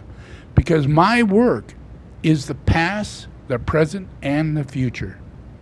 You have no idea who Jesus the Christ is. Yeah? And you have no idea that, you are going to become a disciple. And it may not happen tomorrow, that's for sure.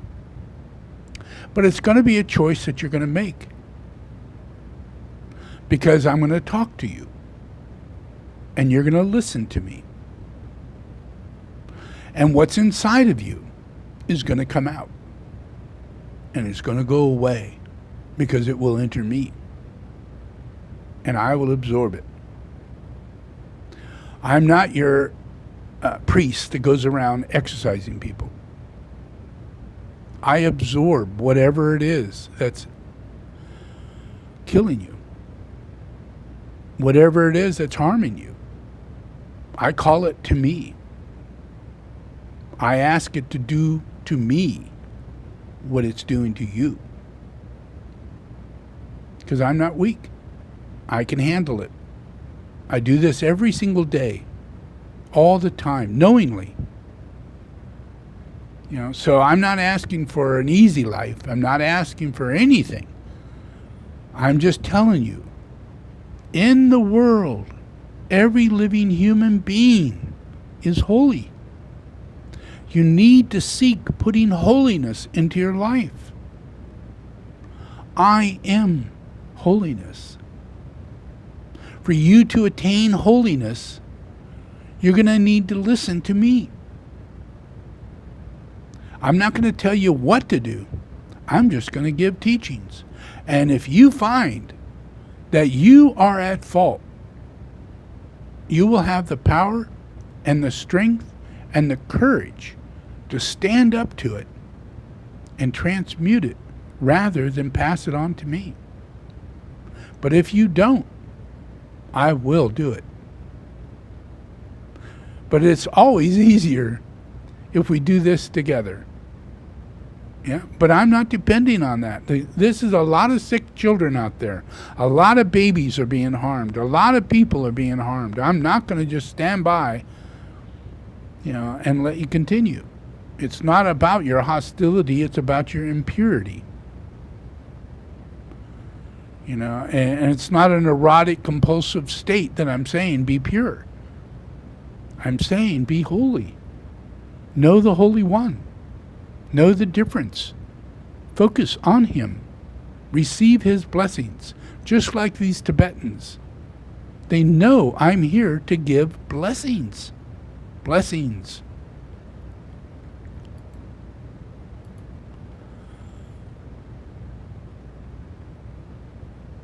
This is one that I got, and this is from Namtang Rinpoche, very, very high Rinpoche. August 20th, 2004.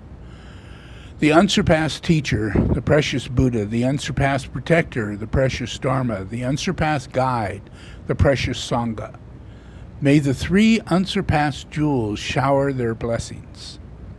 Many of the great Rinpoches and Tukus resides in India have instructed that Buddha Maitreya is the manifestation of Gawa Jampa, and also with the great spiritual activities as he is carried in India, Nepal, and Kham, part of Tibet, there is no question that he is a manifestation of a bodhisattva.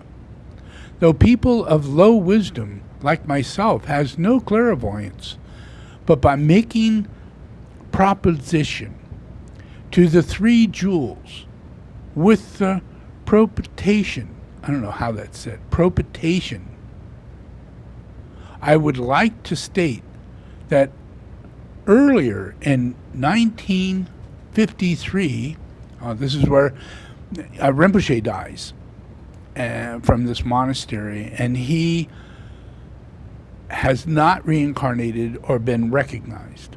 Yeah, and therefore they felt that if they were to turn that monastery over to me as the spiritual head, hand it over, then the doctrine would be continued and beings would be benefit more. And thus, this time, they handed it over to me so that I would give blessings, further more blessings into Tibet. So, and that's how it's done. You know, here, if I'm asked to go anywhere, I go there and I give teachings and I bless.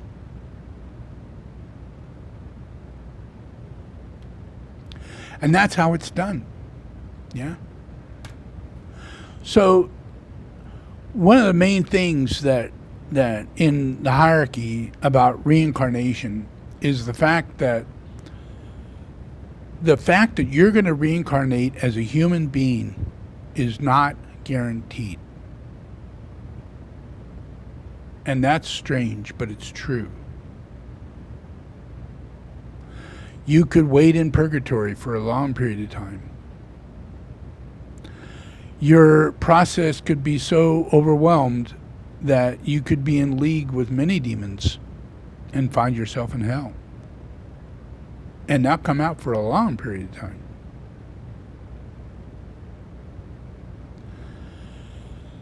To me, the only way to live through this life is to be in the guidance of the Lord and have every day be a holy day, and everything that is hard, difficult, seems to be a conflict, is worked out with peace and a development of wisdom and merit. And from that, you gain wisdom and merit. And you become a good person, able to make changes in your life that you didn't think you'd ever be able to do. Because you're stuck in an illusion, a delusion, that is a belief system that believes in death and dying and aging and suffering. And that there's no way to go around it. You may get cancer because no one's figured out a cure. You may get diabetes because everybody loves Cracker Jacks and candy. You can't put the two together. You can't figure things out. Wisdom, blessings. That is what clears your mind. That allows you to hear the teachings coming from Buddha that says, don't eat that. It'll kill you. Yeah. And it's not a scare thing. You go, whoa, how will that kill me? You look it up and you find right there. You type it in, would this kill me? And it gives you a list of yes, it will. And you're just ignorant. You know, eating shit out of packages, you have no idea what's in that production line, what is in that company that put that shit in that box. You have no idea. You have no idea what poisons, what level of impurity comes with production. Producing something and thinking that that's a food product, rather than making it on your own. Every single step. Knowing exactly what goes in it. Getting wiser. Making decisions. Using your higher mind. Choosing to change and be a better person. Rather than being lazy and going to Jack in the Box. You know, Laziness is not the Lord's way. It's not about, climbing a mountain or running miles. Yeah. Laziness is of the mind. It's not the physical body that's lazy, it's the mind. Put your mind in order. Your mind makes all the decisions. It sets up an orderly day or an unorderly day, a chaotic day. It goes through the trouble of fixing what needs to be fixed. It could be your best friend. But a lazy mind, no. Things don't turn out well. You lose things, you forget things.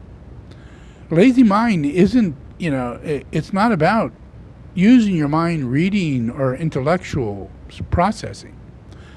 That's not making a mind unlazy, active. A lazy mind is one that doesn't change your spiritual direction. A lacking of a conscience, lacking of clarity to sense what it is that's causing you your problem. And don't blame someone else. Don't blame the circumstance. Just be aware of it, and slowly but surely you will find that it's you, and that you attract it to you, or you cause it. Whatever it is, you first must recognize it. So you have to relax. You have to be patient. Yeah, that is mindfulness. Yeah, that's where a lacking of a lazy mind comes in. Not an intellectual mind. That has nothing to do with mind. That's intellect. That screws up the different portions of your brain, and makes you over this and under that. None of that is good. Mindfulness is what you need to do. And any intellectual process you do has to happen without a sense of urgency and nervousness and anxiety. You have to trust yourself.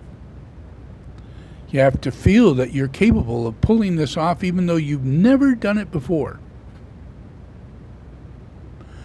Go through the process. Check it up on YouTube, look up the directions, go through the process. When you come out the other end, you have merit.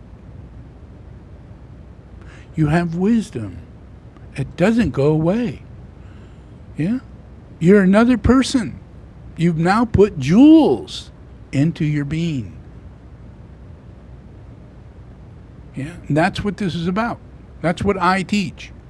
How can you become a better, higher spiritual being?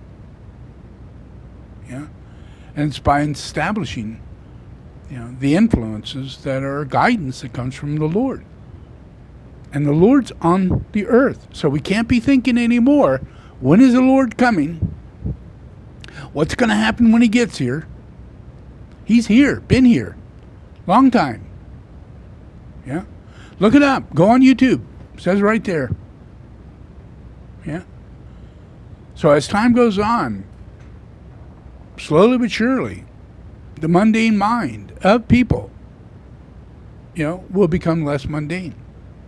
And the thing that I showed you, what happens with the Lord, is that people have an enormous reverence in his presence. And they give thanks for his blessing of his presence. If I go to a monastery, everybody comes. Everybody. I sit there on a throne with thousands of people walking in front of me as they give me a kata, and it gets higher and higher and higher, and the lamas come and take the whole pile away, and they keep coming. Yeah, those are blessings. Yeah, they're offering me a kata, and I am a living blessing. My activities, my life, my very existence is a blessing.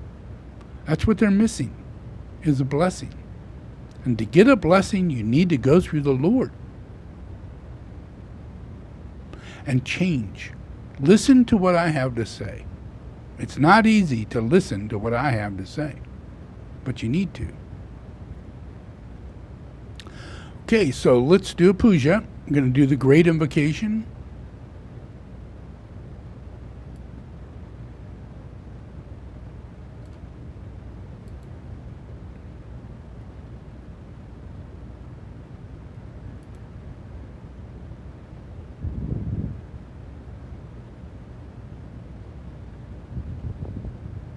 All right. Okay, so just relax. And actually, go ahead. We're going to do the great invocation. So just relax about a minute or two into it. I begin the Om. Yeah. So we just relax and listen. Yeah. And then I begin the Om. And when I begin the Om, we all Om together. All right. So when you do the Om, make sure you do it at such a tone that you feel a vibration happening through your body. Yeah? Om, Om. Yeah? That has vibration. Yeah? When you do the Om, it vibrates through your body and it affects your heart center known as the thymus. Yeah? The thymus sits right behind the sternum, and it's about this big. And my age, it's probably only that big. Most people, it's about like that big. Yep. My age. Yep. But mine is probably around this big. Yep. But everybody else my age, from 50 years on, their thymus begins to die. It begins to decay in energy and devitalize. It gets old. And it's what it is that gets old in your thymus that makes you old. It's T cells. It's all the things that scientists know that when you lose those, you lose everything. Your hair falls out. Your skin gets old and wrinkly. You have many things that begin. Your bones get brittle. Everything starts falling apart. Yeah. So it's really important to own and create that vibration right behind your heart, right behind the sternum, right at the heart. And there are certain devices that you can get nowadays that can help you with that. And in the next couple of weeks, I'm going to be showing them. And I just recommend you get online, and when you can, when you have the money, order them. Yeah, it's important to use devices that are coming in this world, new technological devices that would help to enhance your energetic changes, your vibrational frequencies, the shift of your consciousness, the dispelling of glamour and decrystallization of anger and fear and hostility. A lot of that can be released through vibrational medicine and frequency. Yeah. So over the next few weeks, I'm going to be illustrating the different frequencies that you should download and listen to at night. Yeah, and during the day. When you have a certain feeling, a certain emotion, a certain anxiety, there are very specific frequencies within 174 and 982. And they're all set up very specifically, and they've done a lot of science involved in it. Then there are devices that you can use for neuromagnetic and light therapy in your brain. There are devices that you put on your head, and they have laser light that it's not hot laser, it's cold laser. So when it can go all the way through your bone and into your brain. So you focus at specific areas, and it not only sends light, but it monitors. So it monitors the rate of oxygen that's developing in your brain. And that's very important, because if you want to heal your brain, you want to increase the oxygen in your brain. And there's hardly any way of knowing that you're doing that. So this is a new technology. It's neural light magnetic therapy. Yeah. And then there's frequency magnetic therapy, which is more along the oscillation of alpha, theta, beta, gamma. And they work specifically through the same kind of devices, yeah. And although they're two different devices, yeah. So I'll be showing those to you over the next few months, helping you understand that these things are available. And they're a little costly, but you're only going to get them, very rarely. And you use them frequently. And if you have friends, if you have loved ones, we all share. We don't all have to need to buy these things for ourselves. We could share them because we're only doing one therapy a day or maybe 4 or 5 therapies a week. Yeah. So when I have a birthday and when Christmas comes and things like that, I don't ask for presents. I ask for things that will help heal all my friends and anybody around me. So I ask for, these things, this thing that I'm getting for that, or the laser thing, or different frequency generators, and all these different things. I ask for that for my birthday so that when it gets into the center, we now have a clinic with all these things. Yeah, so I duplicate those things in different locations, like in Omaha or here in Hawaii. Yeah. So they're for me, but they're for everybody. We all need to do these things. Yeah. And so I make them available. Yeah. And that's what I do for my Christmas or my birthday. Instead of me getting things, I get things that were a little difficult to come by because they are expensive. And a lot of times people don't like to put money into healing gadgets because they think they're just gadgets and they're not going to really do that big of a difference. But the area in which I'm working in and what I'm going to provide and recommend for you will make all the difference in the world. People with concussion, people with major brain damage, people who had strokes, this will help them. So if you stick with me, I'll tell you the cure to cancer. I'll tell you the cure to everything. Yeah, and I'll walk you through the process so that you'll actually do it. I'll harp on you until I know you're doing it. Yeah, because that's where it works. It's just like you find someone who's gay, you let them know, and then you step back because you cannot involve yourself in their life. You can't. You can't do their pronouns. You can't do anything like that. You have to go along with your life. And that affects them over time. A good friend can make a person going bad go back to being good just by being a good friend. It's an illuminating, vibrating energy that comes from people as friendship, as fellowship. And not like you got to do tough love. Nothing like that. Recognizing the situation, acknowledging the situation, and speaking of it in a spiritual integrity, and then walk away. They have to make their own decision. It will fester inside. It will grow to the right decision. You got to have faith in that. They have to walk their own demon out. They asked it to come in. The right way to do it is ask them to walk it out. Repent. Yeah. All right, so let's do this. Just relax.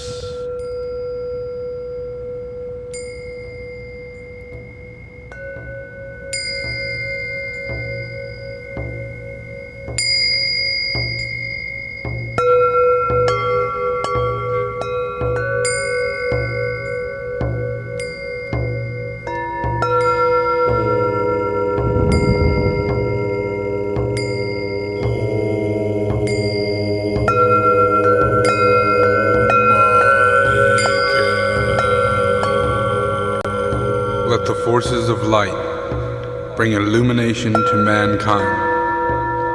Let the spirit of peace be spread abroad. May humanity of goodwill everywhere meet in a spirit of cooperation. May forgiveness on the part of all mankind be the keynote at this time. Let power attend the efforts of the great ones. So let it be, and help us do our part.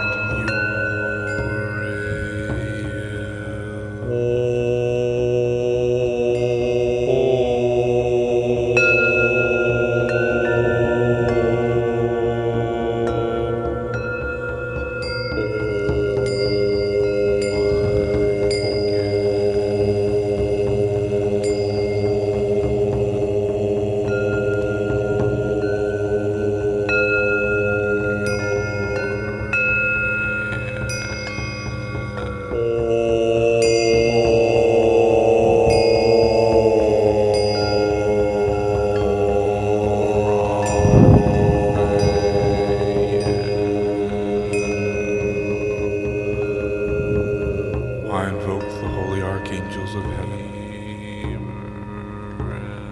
Let the lords of liberation issue forth.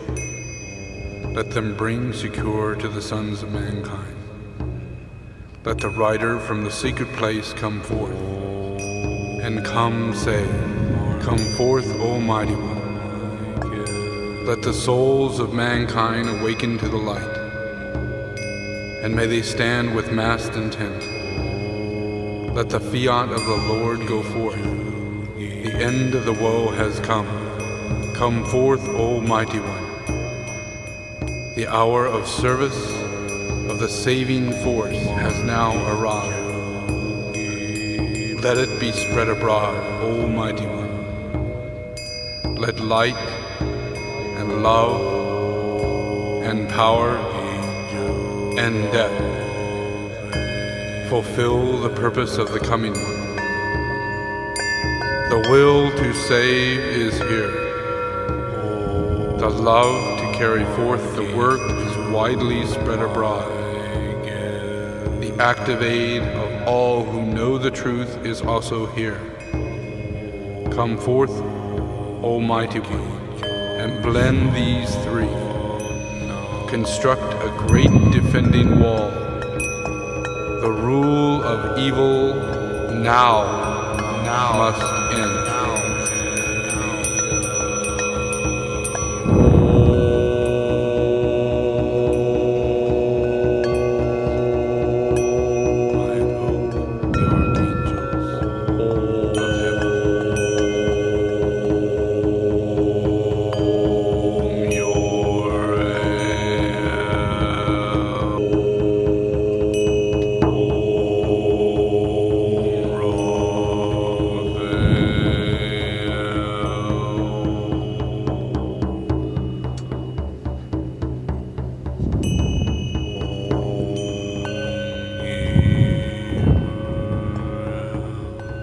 From the point of light within the mind of God, let light stream forth into the minds of mankind. Take a deep breath. Let light descend on earth. From the point of love within the heart of God, let love stream forth into the hearts of mankind. May Christ return to earth. From the center, where the will of God is known, let purpose guide the little wills of men, a purpose which the masters know and serve. From the center, which we call the race of mankind, let the plan of love and light work out. And may it seal the door where evil dwells. Let light and love and power restore the plan on earth.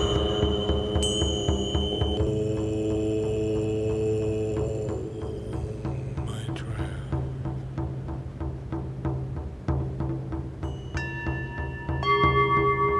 The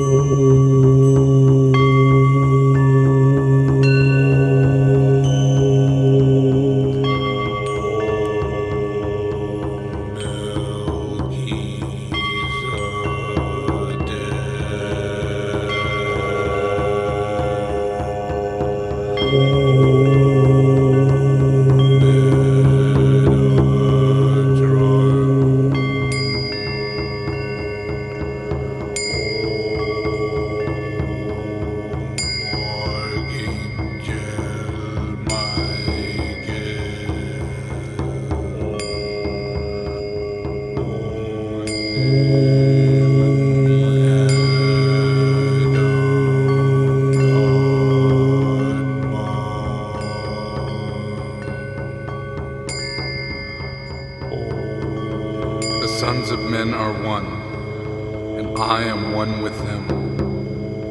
I seek to love, not hate.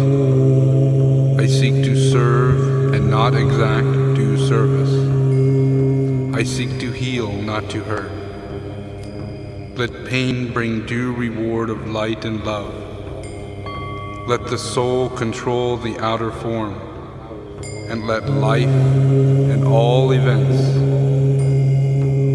and bring forth to light the love which underlies the happenings of the time. Let vision come and insight. Let the future stand revealed. Let inner union demonstrate and outer cleavage be gone. Let love prevail. Let all mankind love.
Okay, just relax.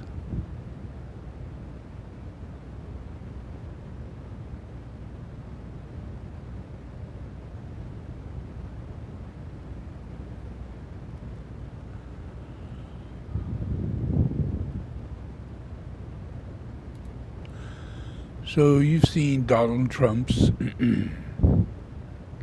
ongoing situation, and I hope you, all of you, have in your mind that Jesus the Christ is incarnated, and that's the only reason that this is happening. It's the only reason he's not president right now, and it is the reason as to why he said he didn't lose. Because in hell, he doesn't lose. And he's working hard to make this place hell. I'm working hard to save this planet from him. And the work that he has accomplished, he has not paid taxes. $2.5 billion. That's a lot. He is corrupt in his business to the point to where it was actually closed, legally made completely no longer existing. Businesses have to fold, and he has to sell everything. Trump Tower included, Mar-a-Lago included.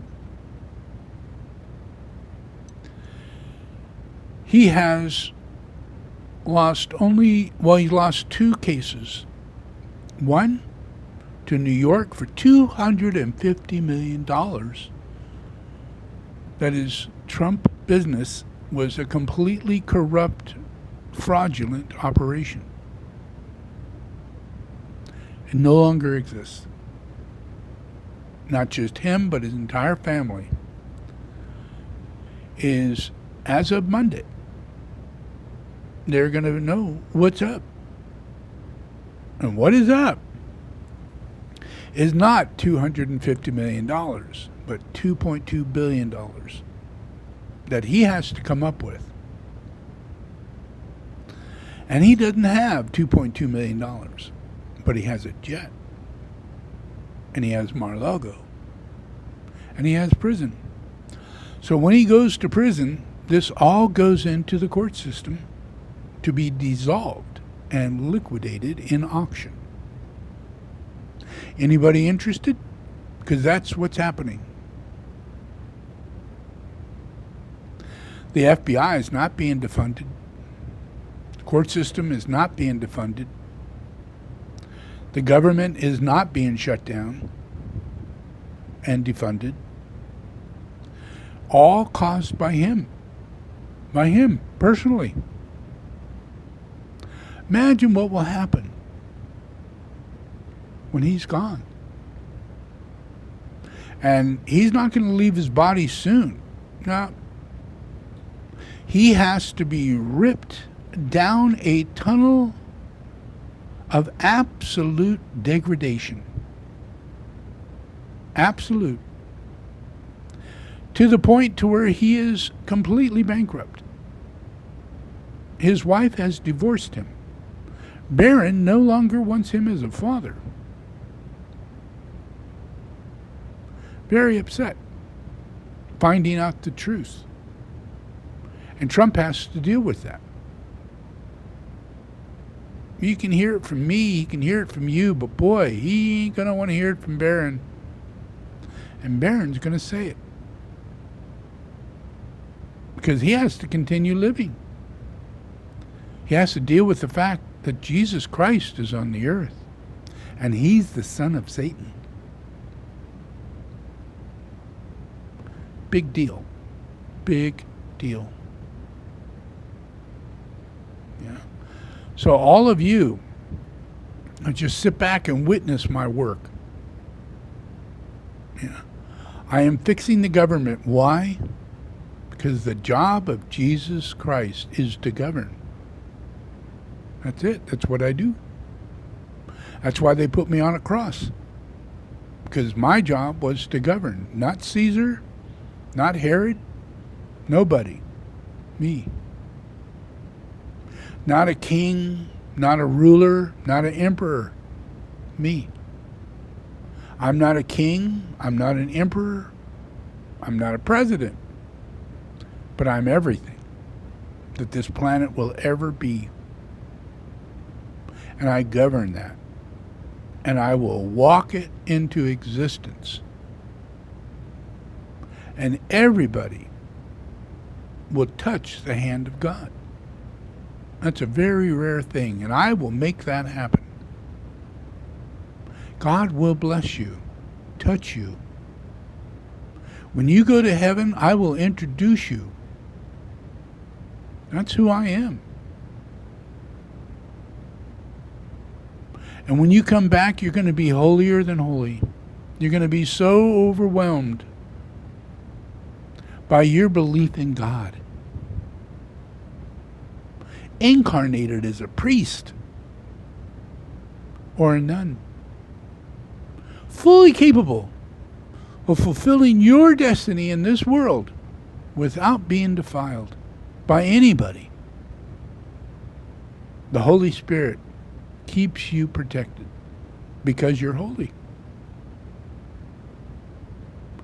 All of you have that opportunity. All of you have that opportunity. And I'm the only one who can give that to you. So watch me take the devil away. But he has legions that are still left behind. And they all have to go. All of them. So you will watch millions of people leave this earth who are very famous. Who you think are important. And at the end of their day, you'll find out that they're pedophiles, rapists, molesters of humanity. And they are gone. Not on this earth. And they will not reincarnate, not even as a dog. Yep. Okay. You can take what I'm saying to the bank because it's a fact. There's no altering this reality. None. Yeah. You can try and decipher my words differently, but I'm pretty strict and pretty straightforward. You know. So I'll be back next week, and I hope many, many, many, many more people attend, because you are a lost race, and I think you're losing it. But I'm going to pick you up and save your ass, but it's only going to be more painful later. So get your shit together. Start watching my YouTubes. Attend my darshans. And come to meet me. I'm going to be teaching in Lahaina. I will teach millions of people if you want. All at the same time. If you'll come. But I'm not running around this earth to do this. I'm going to teach in Lahaina personally. People. Help people. Yeah. But you're going to have to receive my teachings this way. Massively. And start making your changes. And realize you need to go on pilgrimage and not a vacation. And this is not a vacation destiny. This is a pilgrimage destiny. Hawaii is a holy island. Don't mess with it anymore. Thanks a lot.